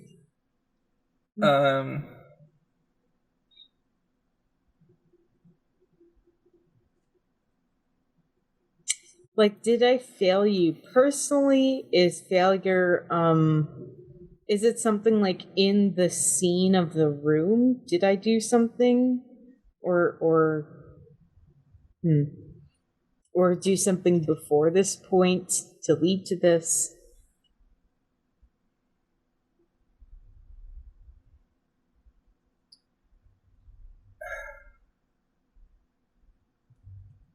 I feel like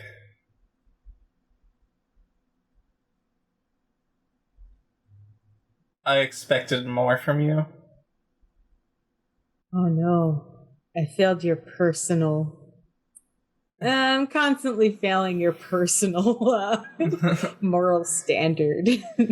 Well, yeah, because my moral standards were so effing high. Because I was so high and mighty. All this good guy shit. But now I like really needed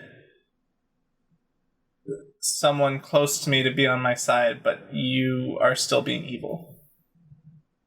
Yeah. I failed you as a friend. I don't have that many more people I can count on.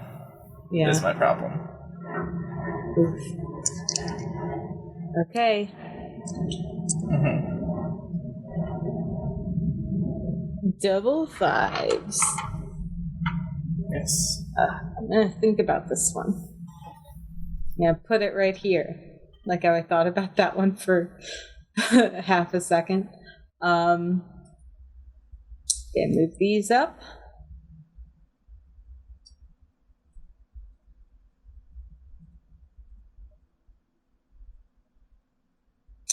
So we are not, I do not think we are there yet, but when it comes to it, I believe you're the one who needs to start the clash. I mean, technically it can be either side. Because if it's uneven, we can just, if it's uneven, we fill in the holes by rolling dice. And if it happens to be that we finish a clash, we finish the dice of a clash without each getting to the amount of gold ticks we need. 4 out of 4 wins scene number 7. If we don't get there, then we keep asking questions. Then we go back to this and we figure out what that looks like in the narrative. So I'm actually going to start the encounter now. Okay. 2 reserve dice. I'm reasonably sure, I will look through the text again, but I'm reasonably sure that if we went through 2 separate clashes, that we would have reserve dice again because it would be counted as a second clash. Also, kind of interesting. Both 6, one has an underline and one does not on my dice. So. Okay, ready? No. Go. All right, I'm going to strike. Ooh, okay. Second line 4 verse 2. I think you said something I didn't like, and I just snapped, and I went to go slap you. I think I called you a name that isn't like bad or isn't like extremely rude, but it's something that like once Eclipse called you. I said you were naive. I said you were naive, and Eclipse once said that to you, and you freaking lose it. Okay.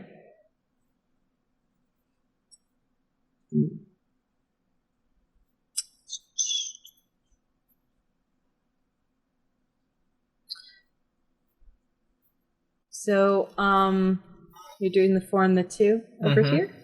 I'm going to use a reserve die to try to defend that. So, let's roll and see what happens. Oh, I got a 5. So if I understand correctly, I think you might be able to roll a reserve die too, but actually maybe not. I don't know. So, okay, so in the example, if I roll above what you were doing, the opponent who defended properly gets the goal tick. And the dice and the reserve die are discarded. So I get the goal with that. So what does that look like is either you somehow prove me right, or, I mean, I don't think I'm dodging out of the way. I think I just made you angry. I goaded you. And maybe it kind of proved my point that you're like not really. Is my point that if we don't work within the system, this is very 80s businessman. If we work within the system, we could take it down from the inside. If you're fighting the system, it's not going to work. So is my idea that like we have to like pretend to play fair and then we can fight it while we're there? Okay, let's figure that out later because I need to figure out what my dice are doing. Okay.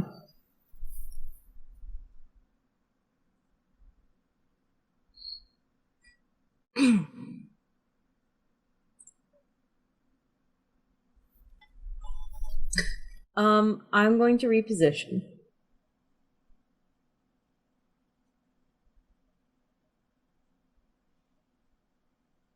Yep, I'm going to reposition my 5 over here and my 3 over here. And you may pick one of those for me to reroll. You don't have to, though.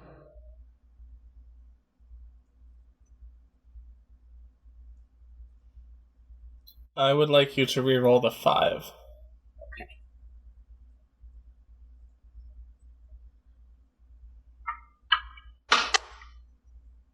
I got a 6. F. So, what's my reposition here?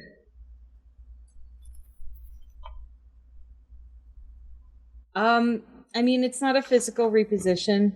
I think what... oh, I don't want to say I apologize.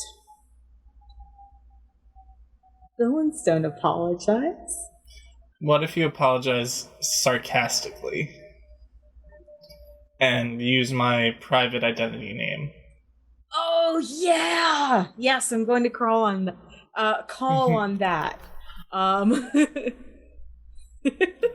Yeah, because I, kind of recognize that hurt you personally by accident. Yeah, I'm gonna reposition. Let's, yep, and call you by your name.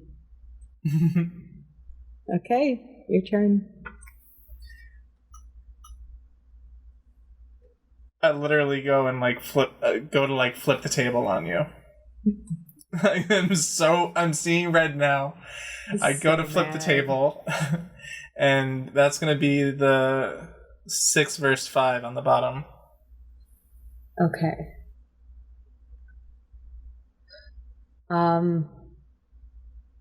Yeah, I'm not going to defend against that, so. Okay. So you get the point there.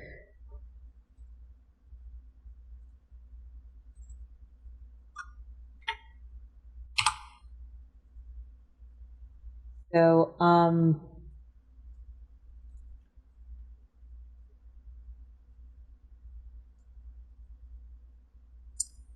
going to strike, and hope you agree that this might count as a strike in this conversation, but I'm going to try to soothe you.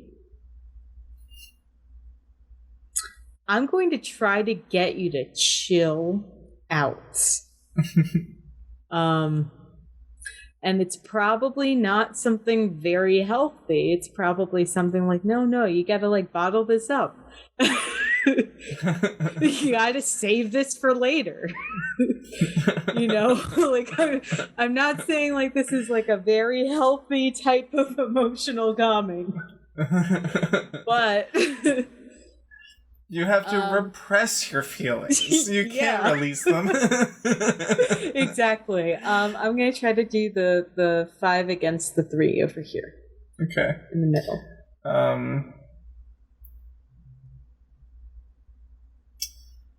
I'm going to let it happen. Okay. Hey, chill out. Chill out, man. I don't know. This isn't a hippie.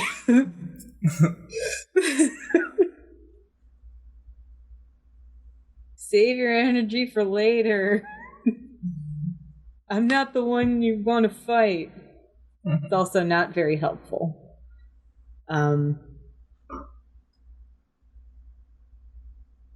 Maybe we could work together on this. Stop smashing tables.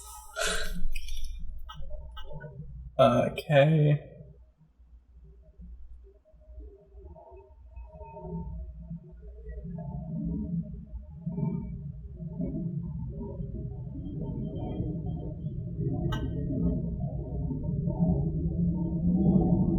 I'm going to trick you. Okay, yeah.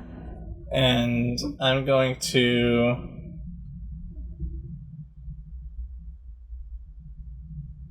kind of... I'm going to do, like, the pretend to cry situation. Oh, that's me. Okay.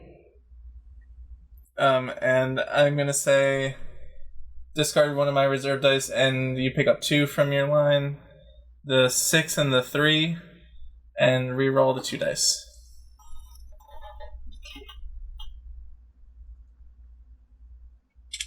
Goodbye, 6 and 3. That was a hard 1, 6 too. Mm-hmm.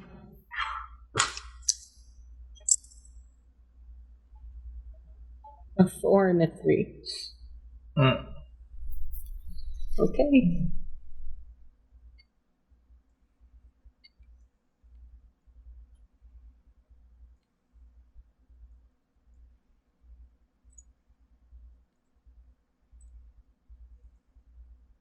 Okay, well, it is my turn. I'm going to do another strike because the way for me to become the head of a major music studio is to get you to chill the fuck out and maybe forget that I have the money. If we just direct the conversation towards, towards the impending catastrophic events, which I'm sure is very stressful, and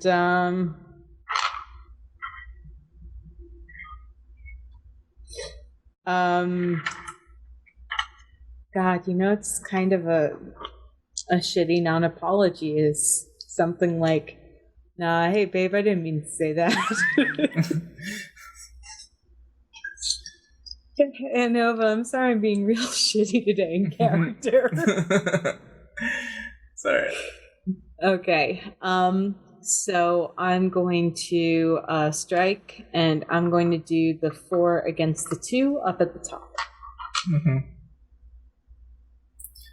I'm going to let it happen. Okay.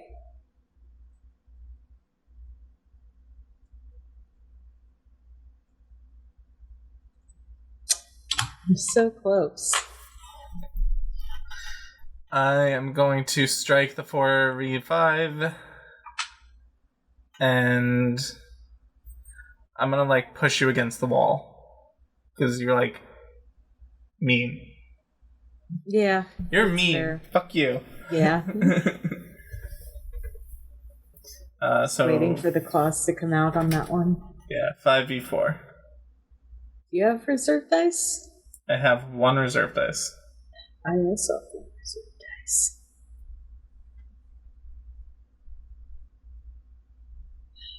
Really tempted. I know it's not a winning move. And I know it's against, the math is against me, but...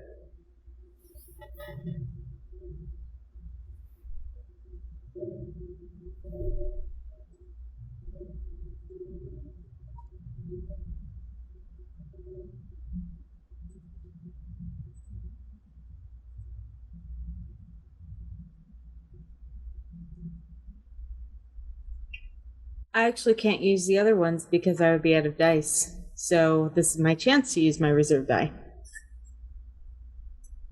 Right? Everything else is swap to, exchange to, etc. So I'm going to try to defend. I rolled a 2.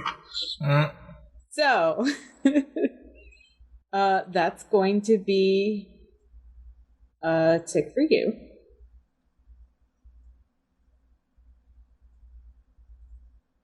So, to describe it?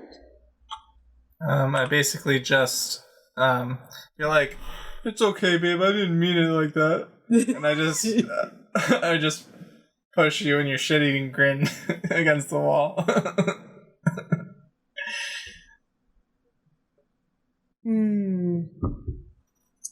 Okay. It is my turn. I'm going to try to strike 3 against 1. Okay. Are you gonna defend? Yep. That's what I thought. My That's one the reserve right die. answer. Yep. Oh, that's a What'd you 3. That's a 3. Oh my god. It's a draw, and neither of us mark a tick, and we both re-roll the dice and keep them in the same position. So, okay, so we had a 3 over here, we had a 1, and then we had a 3, and now we re-roll and keep them in the same position. You ready? Mm-hmm.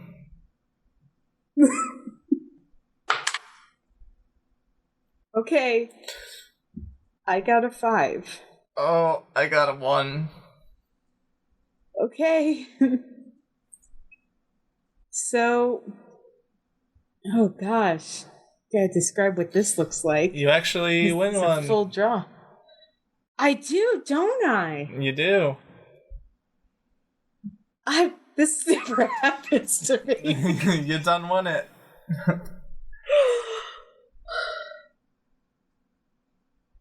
I have a suggestion for how the scene ends. Feel free to veto it.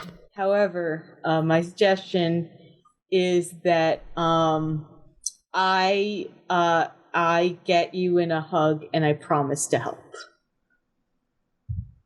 And it's a good hug. Thoughts?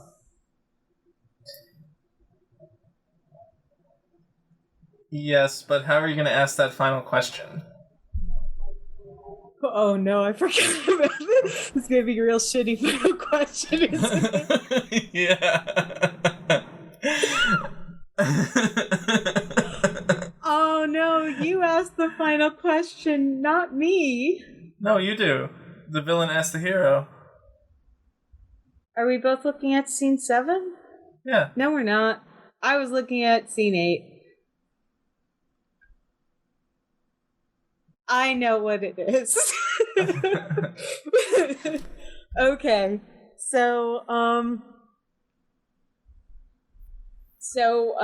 There's a bit of a struggle.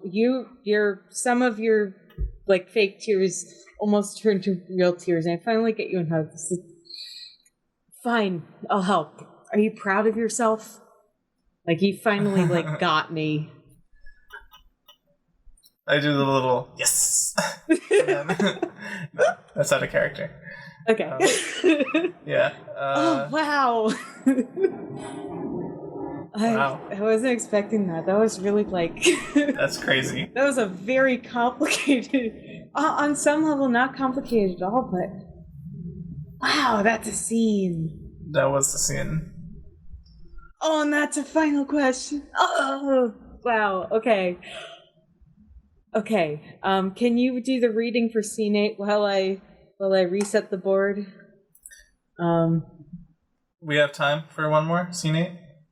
We might run a little bit over 6. I'm okay running a little bit over 6 if you are. Okay. Because it's the last scene, so. Yeah. Alright, scene 8. The finale. Crisis.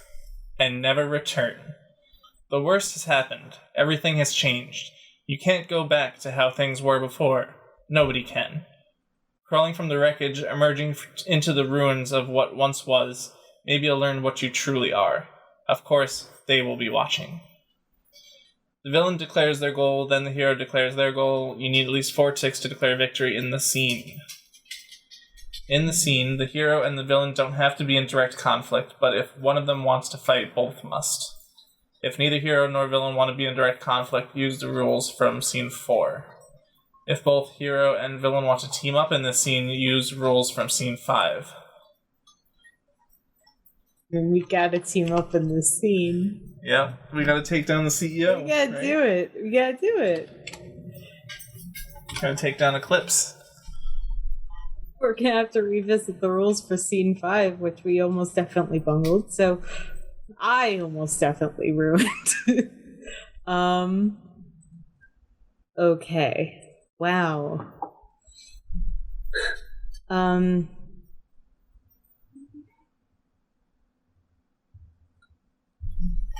If neither, okay. If both scene, we do scene 5.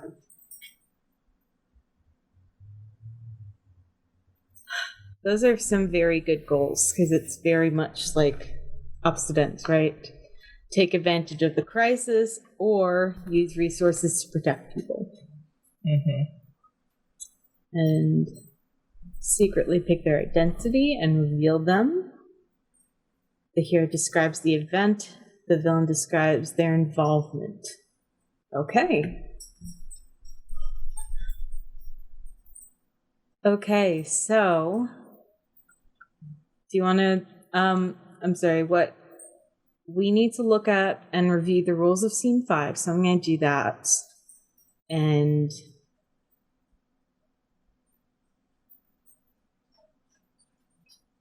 so, scene 5 was the one where we tried to infiltrate Eclipse in his private identity as a CEO. We tried to get in and get all the secrets and reveal, and we lost. So let's review the rules, because I think what we did last time is that we didn't take advantage of the positioning rules for setting up a clash line. And I think that would have been the correct way to do it. Mm. So this was, each time a villain answers a question in the scene, add it to the doom goal. So we're going to do villain goal, hero goal, villain identity, hero identity. And instead of 4 ticks, we do a doom goal up to 8 ticks. And okay.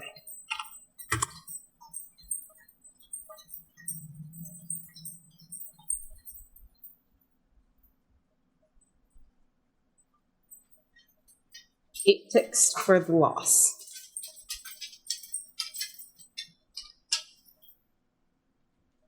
And that's whenever I answer a question as the villain.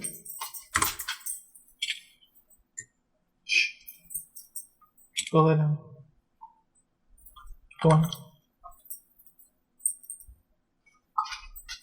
Is that the puppy? That is the puppy, yes. I meant to tell you, a friend suggested some Star Wars novels, and guess which one was suggested? Nice. Yeah. I'm learning so much about the Star Wars universe. If you want to, Revan is a good novel. That's the one I'm going through via audiobook. Yeah. But it's very chill. If you really want the lore, go play Knights of the Old Republic, the original. But then I'd have to play video game. Oh no, I'd have to play a video game. I couldn't possibly. Like if my homework was a video game, I would love that.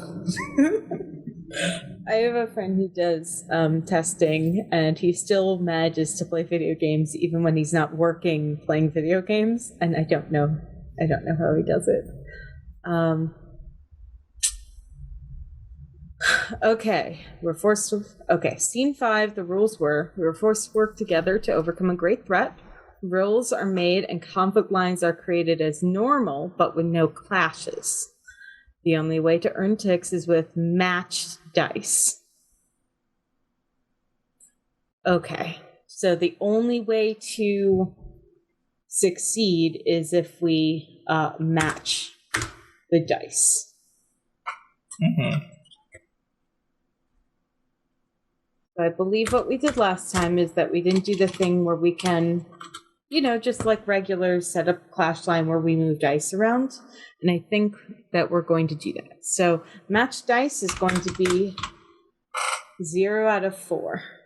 And that's going to be the high stakes high stakes setup for the Doom goal versus the match dice. Okay. Mm-hmm. We still need to set identity, and we still need to set goals. Okay. The goals are on scene 8. Yeah, on scene 8. So I'm going to pick the villain goal. Use resources to protect people. One of the things going on is that Eclipse is using the serum to get rid of powers, right? So I, at minimum, need to like protect my own. And do everything I can to do that. But we still need to figure out what the exact like crisis is, but that comes after. So what's your goal as the hero? Mine, I give the impression that it's save as many as I can, but it's truly save those I care about. A little bit selfish in there. I've changed you. Okay, so do the countdown for revealing identity. All right. On 3. 1, 2, 3. Public. Okay. Word.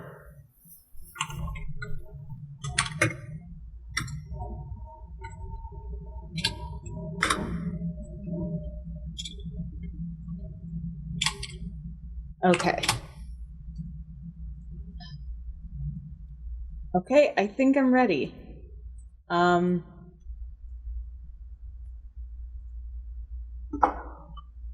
High stakes! Hero describes the catastrophic event that's caused this crisis. I can't answer questions after I say that.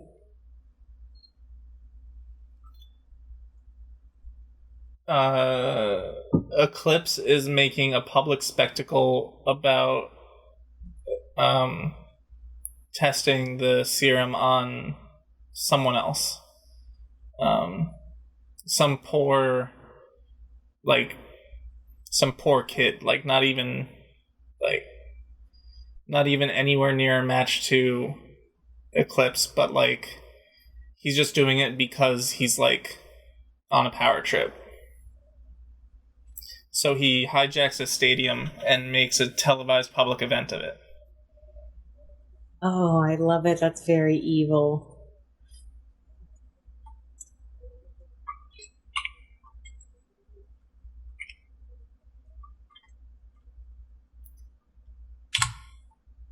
I now regret not giving Umbra powers, but it's fine.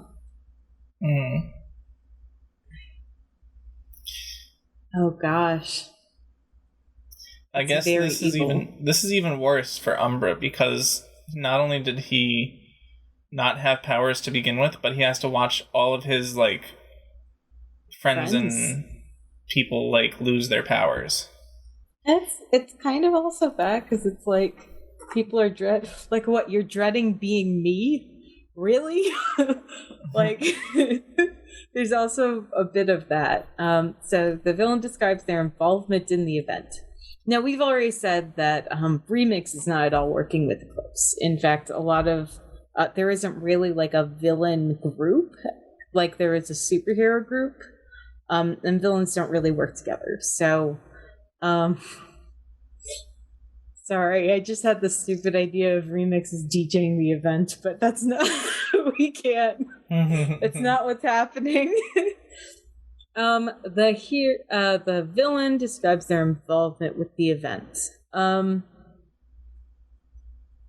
I think I'm here with you, and one of the reasons why I'm here is that Eclipse has basically gotten all of my friends who are in jail for being supervillains, and they're also just kind of lined up.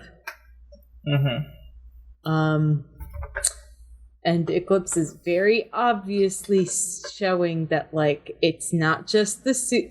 Maybe this is the next step, and the first step was doing that. So maybe I've already got oh, I need to help other people now, because the people I was going to help I couldn't Mm-hmm.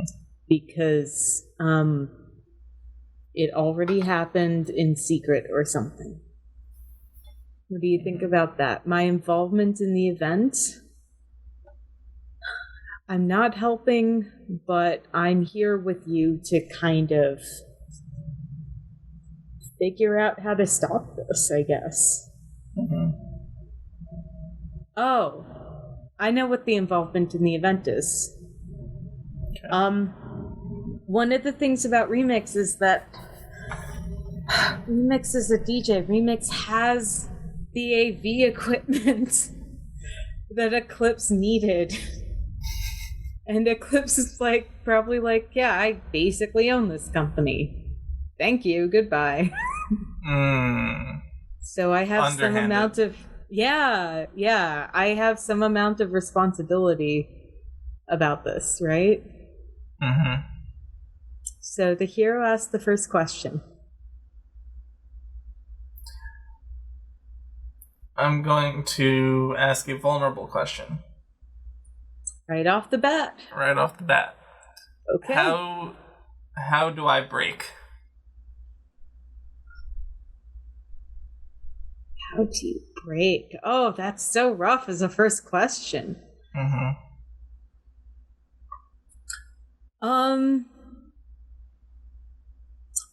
I think the scene you described of Eclipse taking away powers from like a kid is the...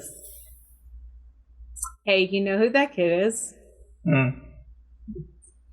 That's the kid who was doing graffiti on the bridge. I think you break because I hold you back because we're not in an advantageous position yet. And you realize you recognize the kid. Mm-hmm. And you just like you came here with a plan, and now the plan is like kill Eclipse. Yeah. You had an idea, but not anymore. Mm-hmm. So roll the dice. A 4 and a 5.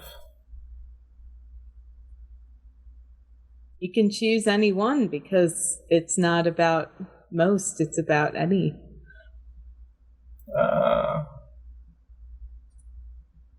We're not fighting each other, right? We're not fighting each other. We're trying to get matches. Yeah. Every time I answer a question, so I guess I answered a question, is one on like a Doom track, like a full Elder Scrolls, not Elder Scrolls, Eldritch horror type Doom tracker. Mm-hmm. All right, I'm gonna pick the 4 versus the 5. Okay, that's not it.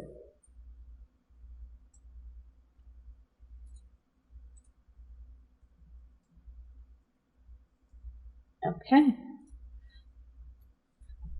My turn. I'm going to ask a neutral question. How are ordinary people doing? Like, I want to say that over half of the stadium is like applauding this situation. Like, they're like the people who didn't have powers that thought that people with superpowers were evil. Yeah. In general. Not good versus bad or whatever. But like the fact that you had powers made you different, and they didn't like anybody different. And too powerful and... Yeah. Okay. So ordinary people, most of them in the stadium, are absolutely losing their minds and going like rousing applause for Eclipse right now. That's very difficult because like that means we might not even have allies and wouldn't be popular, you know, if whatever we tried to do.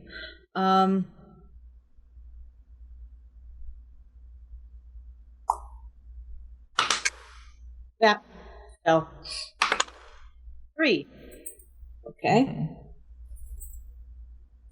I can put a 3 anywhere. Mm-hmm.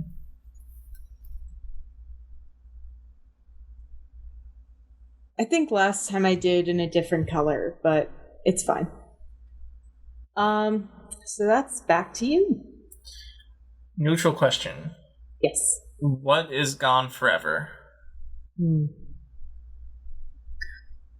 I think that right now, what we used to have is this pretty clear, like, superhero versus supervillain, and the regular people cheering on the superheroes thing. And that was the dynamic. But the dynamic, Eclipse changed the dynamic to be regular people versus anyone with powers, no matter what their moral code was. And in a way that kind of cleaned up morally what he was doing, right? Mm-hmm. That's kind of what makes it difficult. So, roll dice. That's a 2. We can't possibly keep. Okay, where do you want to put that to? Let's put it above the 4. But or can we put it 2 slots above the 4? I don't think we can. I don't think we can separate it out that much. Mm-hmm.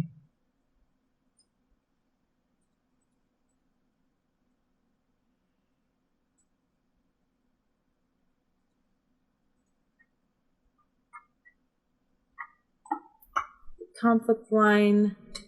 Yeah, it must be placed either left or right of existing dice. Mm-hmm. So, yeah.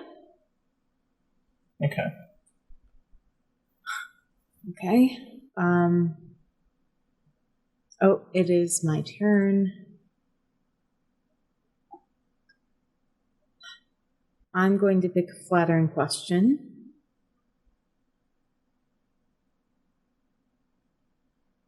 Whoa, those are some flattering questions.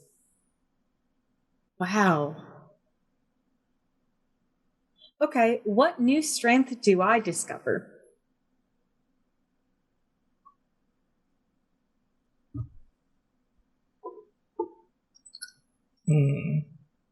Give me the good traits. I think the strength that you discover is that you now realize that you have allies and you don't have to do things alone anymore. It's really good. I really like that. Mm-hmm. Oh God, Act 1 remix definitely said I'm a lone wolf. Okay. I got a 2 and a 3. You get to choose. However, there is only one right answer. Yeah, let's do the 2. Okay. Push the 3 down. All right.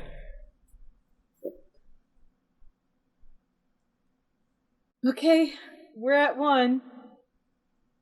That's what the shape of 2 is.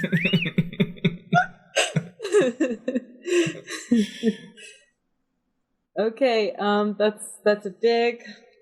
Let's put the win in gold. Sure. Let's move it all out of the way. 1 pair of matched dice. This is still very difficult. Mm-hmm. Okay. Your turn. Okay. Flattering question. How do I bring hope? Yeah, I like this one. I think, as much as Hydra has changed, Hydra solidified her reputation as someone who is good, as someone who symbolizes fighting for the regular people.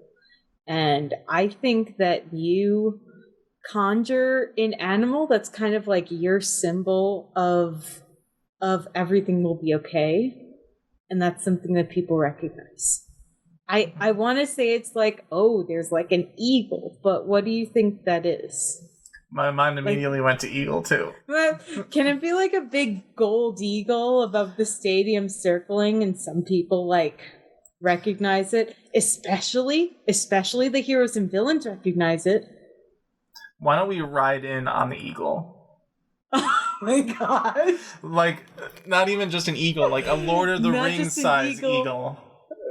That's like, it's like sparkling like the Pokemon in the first episode of Pokemon that Ash sees above the... Is that a Ho-Oh? Oh-Ho, yeah, that's it. I don't really know Pokemon that well. Yeah, that's gotta be it. Okay, and dice wise, that's a 3 and a 5. So ooh, okay. Do I choose? Because I'm gonna choose that 3. That 3 is gonna happen. Thank you.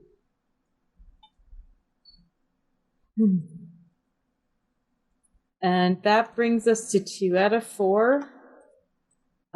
Which is above average, which is very good.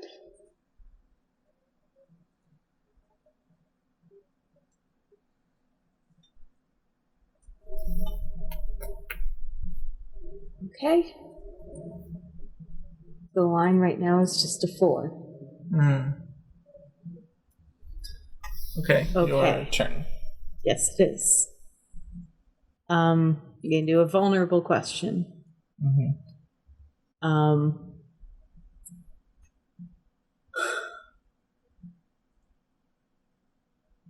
Oh. How do I break? Oh, you already asked that. We've only had a few questions, so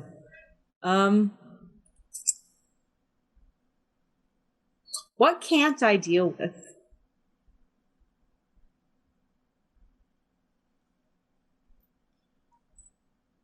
I think it's that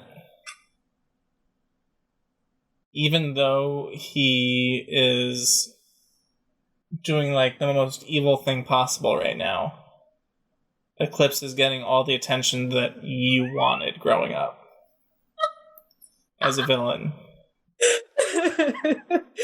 Yes, that's exactly it.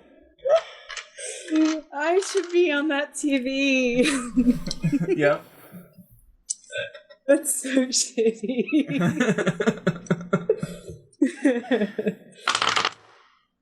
I got a 2 and a 1. So, let's put a 2 there. And it will just have to be right across.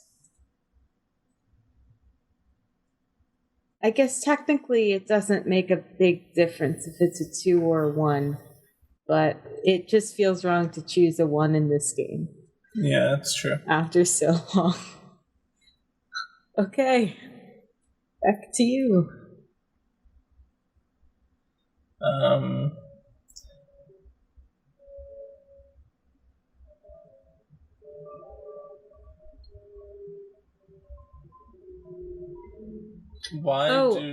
I'm sorry, hold on. Scene 5, we should be taking for vulnerable questions, take the highest, for flattering, take the lowest. We haven't been doing that.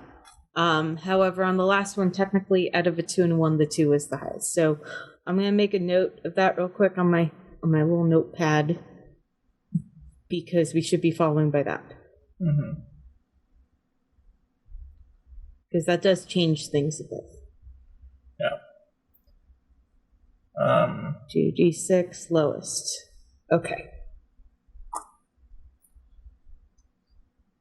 Okay, go right ahead.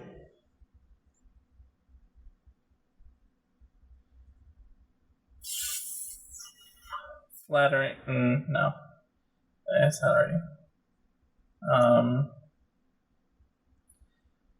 flattering question. Who do I save that seemed doomed? Do you want to fly in and save the kid? No, we already kind of established. I already said that the kid. Guys.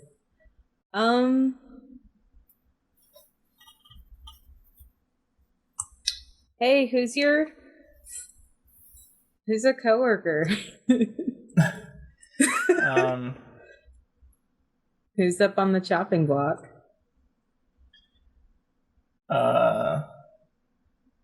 Electra is up, and she has the power to control electricity. Mm-hmm. She is next up on the chopping block for Eclipse.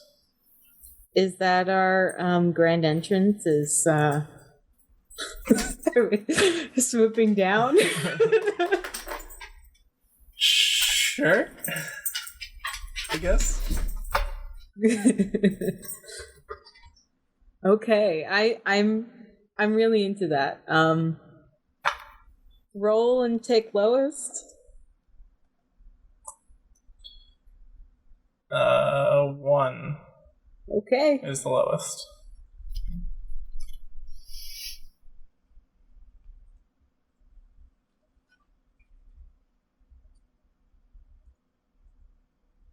Okay. So that brings me to 4, I believe. Yeah. Okay.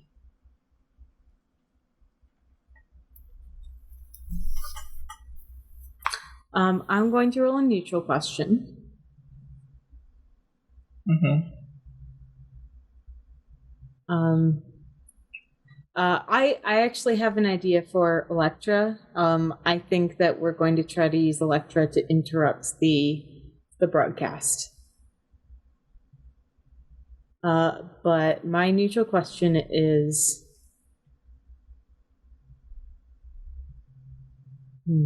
is there a place of safety? There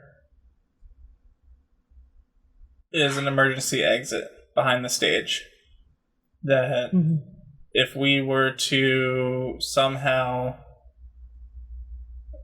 free the prisoners on the stage, that they could make a run for the emergency exit. Okay, so we need to Von Trapp this. Okay, 1 or 4, let's go. I got a 5. Oh no. Bring it over here.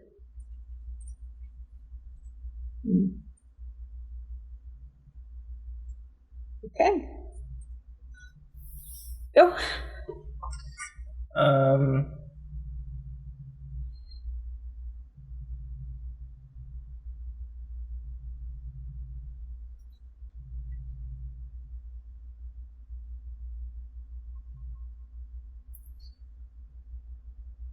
Is there any hope left? I think I want to say yes, but I don't think there's a hope for us returning, quote, back to normal. I don't think there is a back to normal. The hope is that we get out of here and save other people, and we're able to regroup another day.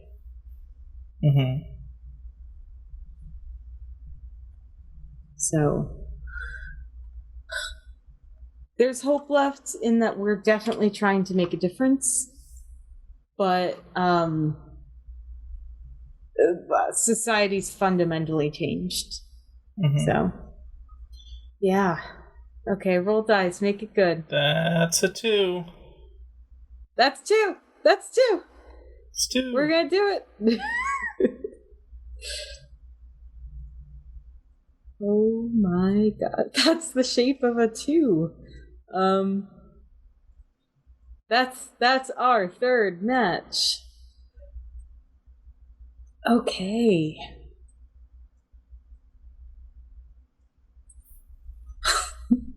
Well, this is just silly. Is there anything we can really do? You can add the 1 and the 4. Gosh, could you imagine if this game had addition too? Oh my god, no. Please, no. Most RPGs have like basic math. This one doesn't even have basic math. No. This one just has higher or lower. Mm-hmm. Less math than blackjack. Okay. Your turn. Yeah. I can kind of do anything because I just need to put it over here. But I guess I should kind of aim for it to be a 4 so that if you get something, you can put it up here and bounce it down, right? Mm-hmm. So I'm going to do a vulnerable question because I would be taking the highest.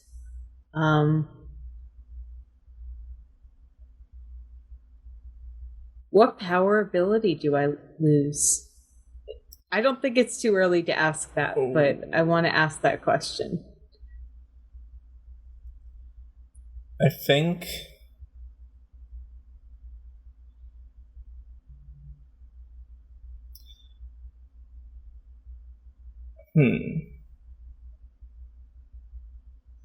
I think during the fight you do get some serum on you. Mm-hmm. And lose the ability to do like one of your things.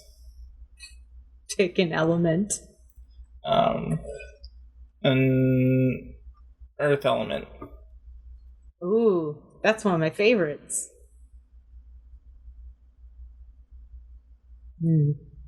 That's really awful.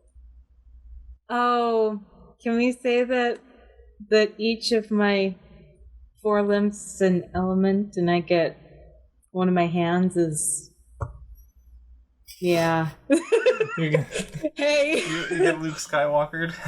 Yeah, I get Luke Skywalkered. We haven't really established what Eclipse does, but apparently it involves a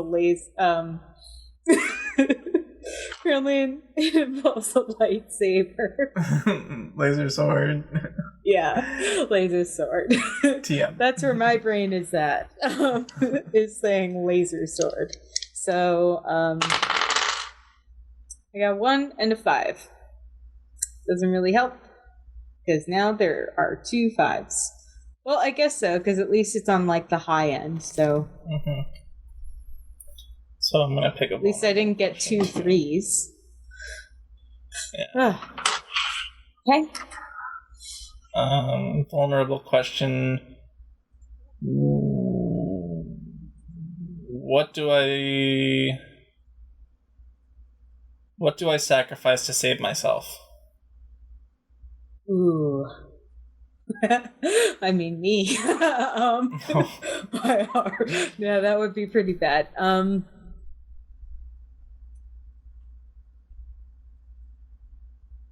What if you have to get out of the way of Eclipse and you sacrifice your secret identity? Okay.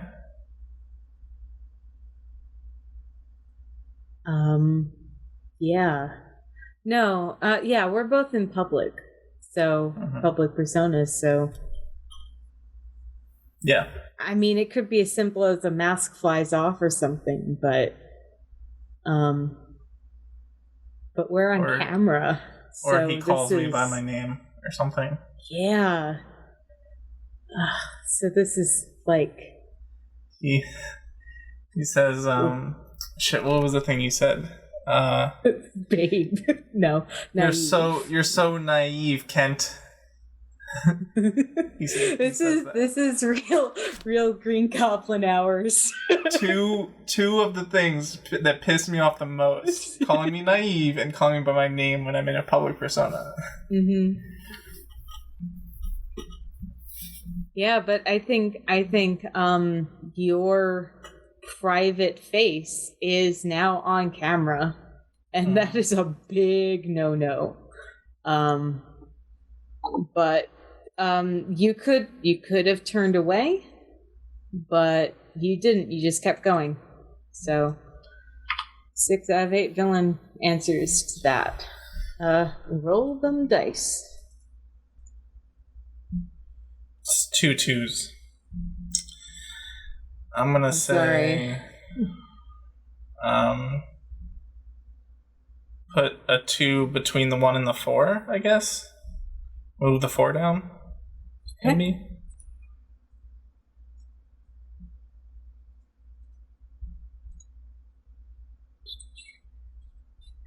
We've had good luck with 2s, so I'm optimistic.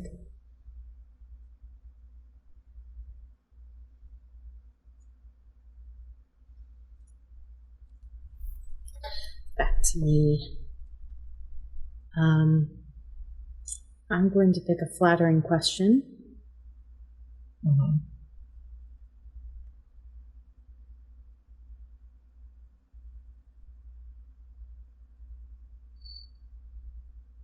What do I gain from this?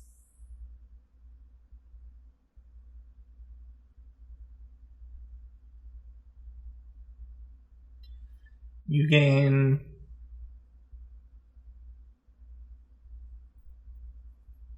a little bit of notoriety, which is nice, but that's not the biggest thing that you gain. Mm-hmm. You gain my respect and friendship for the help. I didn't have it already. I mean, yeah. I mean, you could have backed out and betrayed, like villains do, but you didn't. That's true. Especially now that I've made a sacrifice, I feel like that the sacrifice goes a long way amongst the hero types. Yeah. Okay. A low number, please. Low number, please. A 3 and a 6. Oh my god. I'm putting a 3 up above the 5. Okay. So now we have a good little cluster of basically everything. We can't possibly keep getting this wrong. Okay. Alright.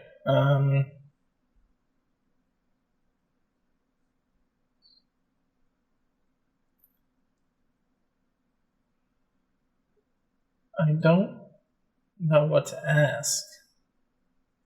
This one's hard. Yeah.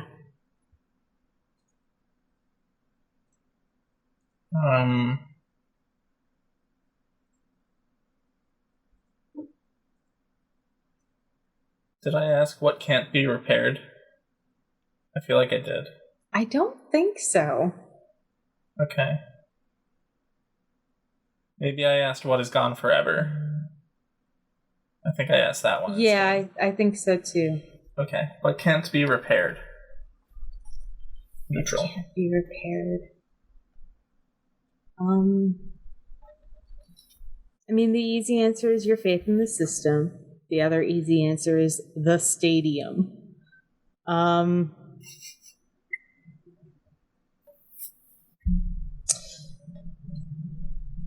So we're seen in public together now, working together in public. And I think there are still going to be some heroes who are, no matter what happens, no matter if you save the day, going to fault you for that. Mm-hmm. There's still going to be some heroes who are never going to agree with that. Maybe it's like the old timers or something, but yeah. Well, your public opinion in some way. Well, did you do it? It's a 5. It's a 5. I did it. Oh my god. Okay. Okay, we need to describe what happens. How do we do this? Then we need to do the final question. How do we solve the crisis? What's the final thing? Okay, so let's go over it. We flew in on a really big golden eagle. Mm-hmm. We saved Electra immediately. I got my hand cut off, Skywalker. I got hurt. Everyone gasped when they saw your face on the big screen. Your real face as Eclipse taunted you. Mm-hmm. I think we have to say we work together on this.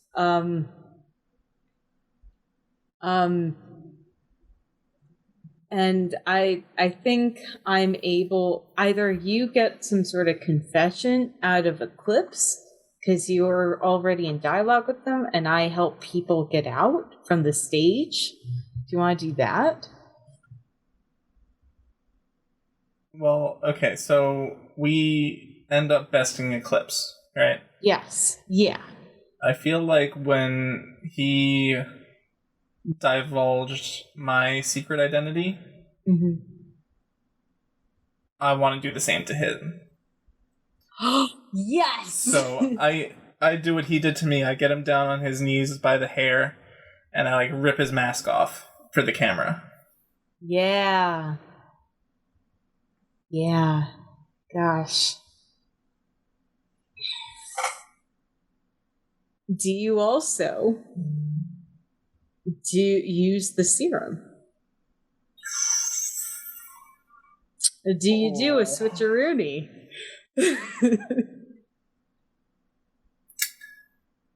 I feel like that would make me no better than him. That's the big question. I get the opportunity to use the serum, but I choose not to. And you do that publicly on the camera? Yeah. Just to show that I'm better than him. Yeah. I think there's a scene of Remix kind of in pain, ushering people through the the underground part of a stadium, and there are some old TVs, and he pauses, he looks up and sees that you do that. The final question for this scene does not seem very apt, and I can't figure out a context for it. No, same.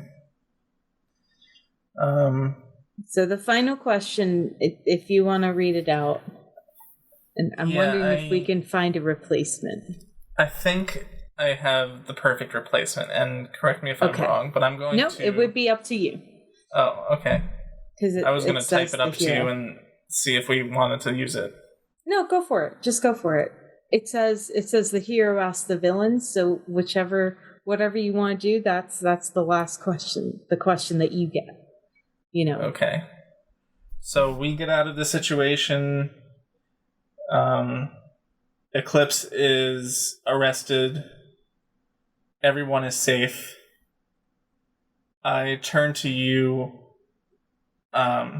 with outside with the police and all the cameras and everything, and they're not paying attention to us per se, but they're just around. But I privately turn to you and ask, well, where do we go from here? That's so good. This game is so good. Okay,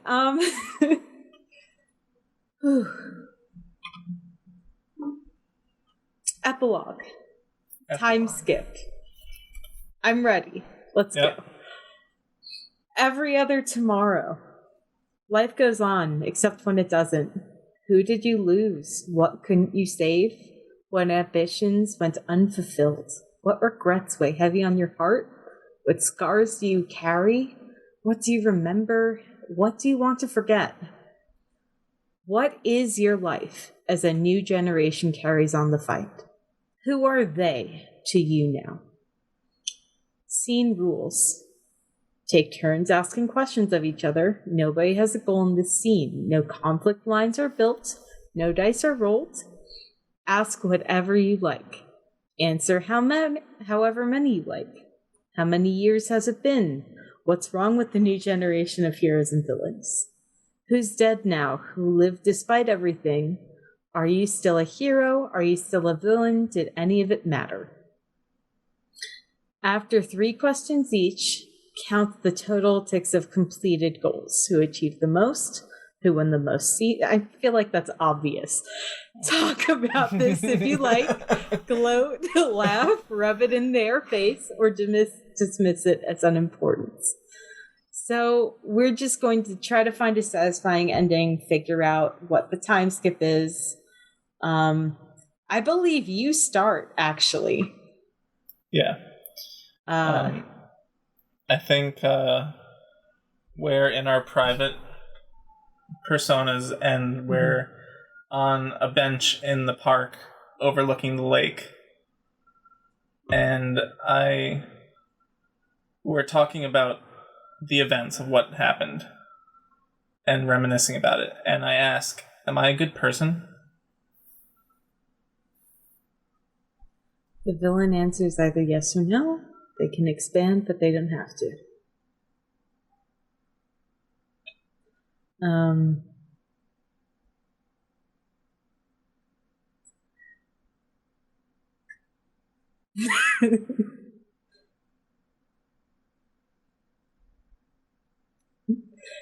I mean, I think Remix has to answer yes, but we're working on that.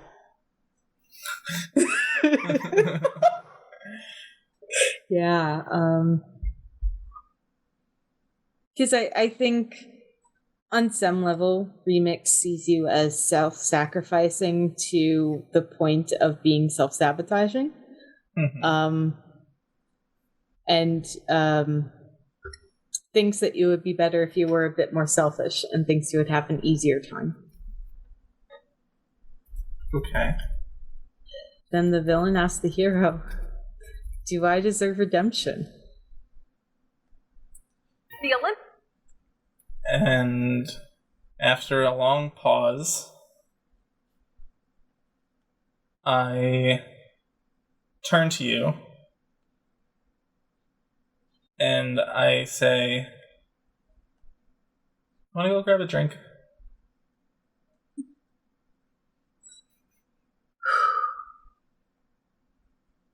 Cuts of black. And then, yeah. And then this theme song plays. This is perfect. Oh, you found a song? Yeah, it's a friend's song. I'm going to send it to you in Slack. Okay, yeah. Or I could play it on stream because it's copyright free. Oh, yeah. Okay. Do you want it on? Do you want to? Send it to me on Slack. Let me see. Okay. Also, I did just notice that we were supposed to answer the questions above. However, I think some of them are fairly obvious and okay. Whoa! I was at full volume! That's very good. Just do it.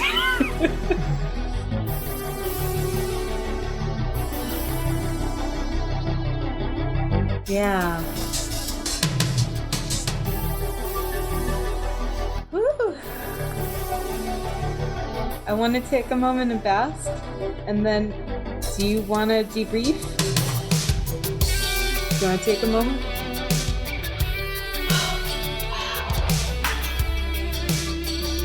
Are you listening to the song? Yeah.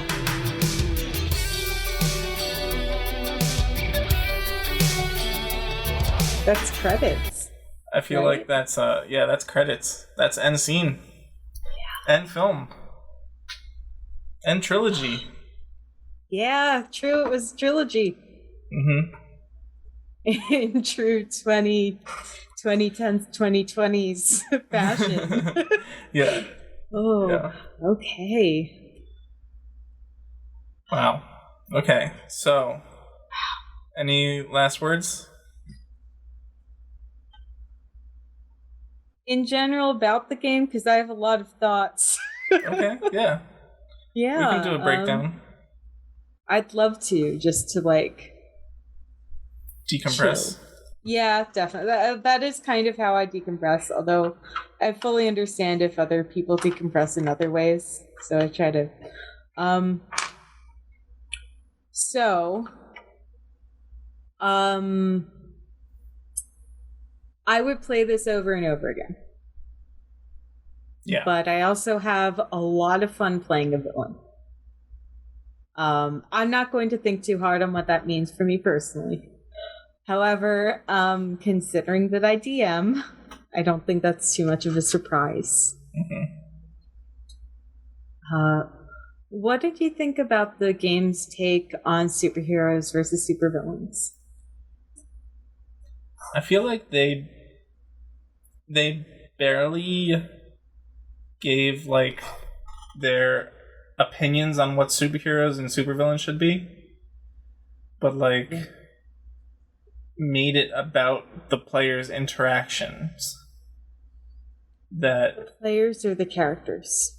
Well, both, even, because that's fair. The player's personality reflects in the character typically. Ouch. So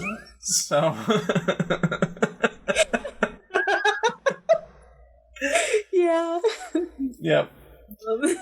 So it's like it could be as ambiguous a distinction between hero and villain that you want, or it can be as concrete of a distinction as you want. Mm-hmm. I like the ambiguity of it all. Yeah, that's also like definitely the point, right? I am I like the way this game has an escalation of the scale of events. It's something that maybe I don't think while playing I really played into as well as maybe I could have, but it was definitely fun. I have a feeling that most of the superhero content I take in tends to be like, and in this movie, it's either the world or these four guys. Right. So seeing the escalation of events from like street level fighting to like, you know, saving the world, saving our pocket of the universe is really cool. Agreed. Yeah.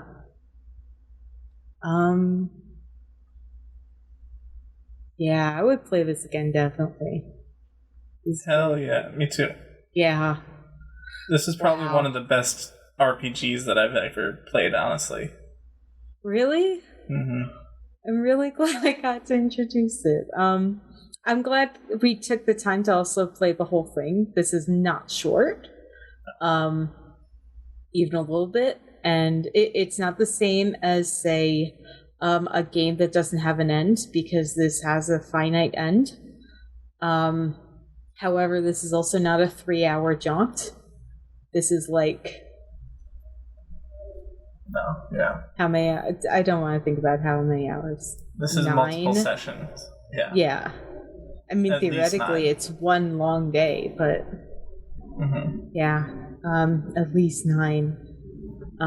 It probably could go faster for people who are more, more experienced and more like on the ball with answers, and who aren't playing a month away from each other, so they don't have to review the rules over and over. But yeah, that's really cool. Anyway, highly suggest. Do you have anything else to add? Nope, except our outro. Take us out. So, Novi Presents. The stream is brought to you by Novi Studios. I am Nova. You can find me on Twitter at _NovaGamer. I'm also on the Legends of Lanamora podcast through Novi, and some other stuff coming out soon that is exciting. And I'm Lizzie. You can find me on Twitter at LIZY_BR.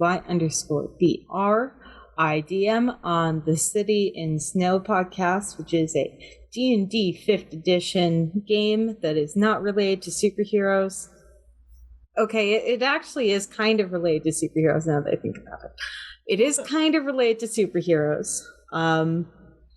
And it stars some wonderful people. Thank you for tuning in for this episode and finale of It Was Always About Us. We'll see you next month on the next Novi Presents.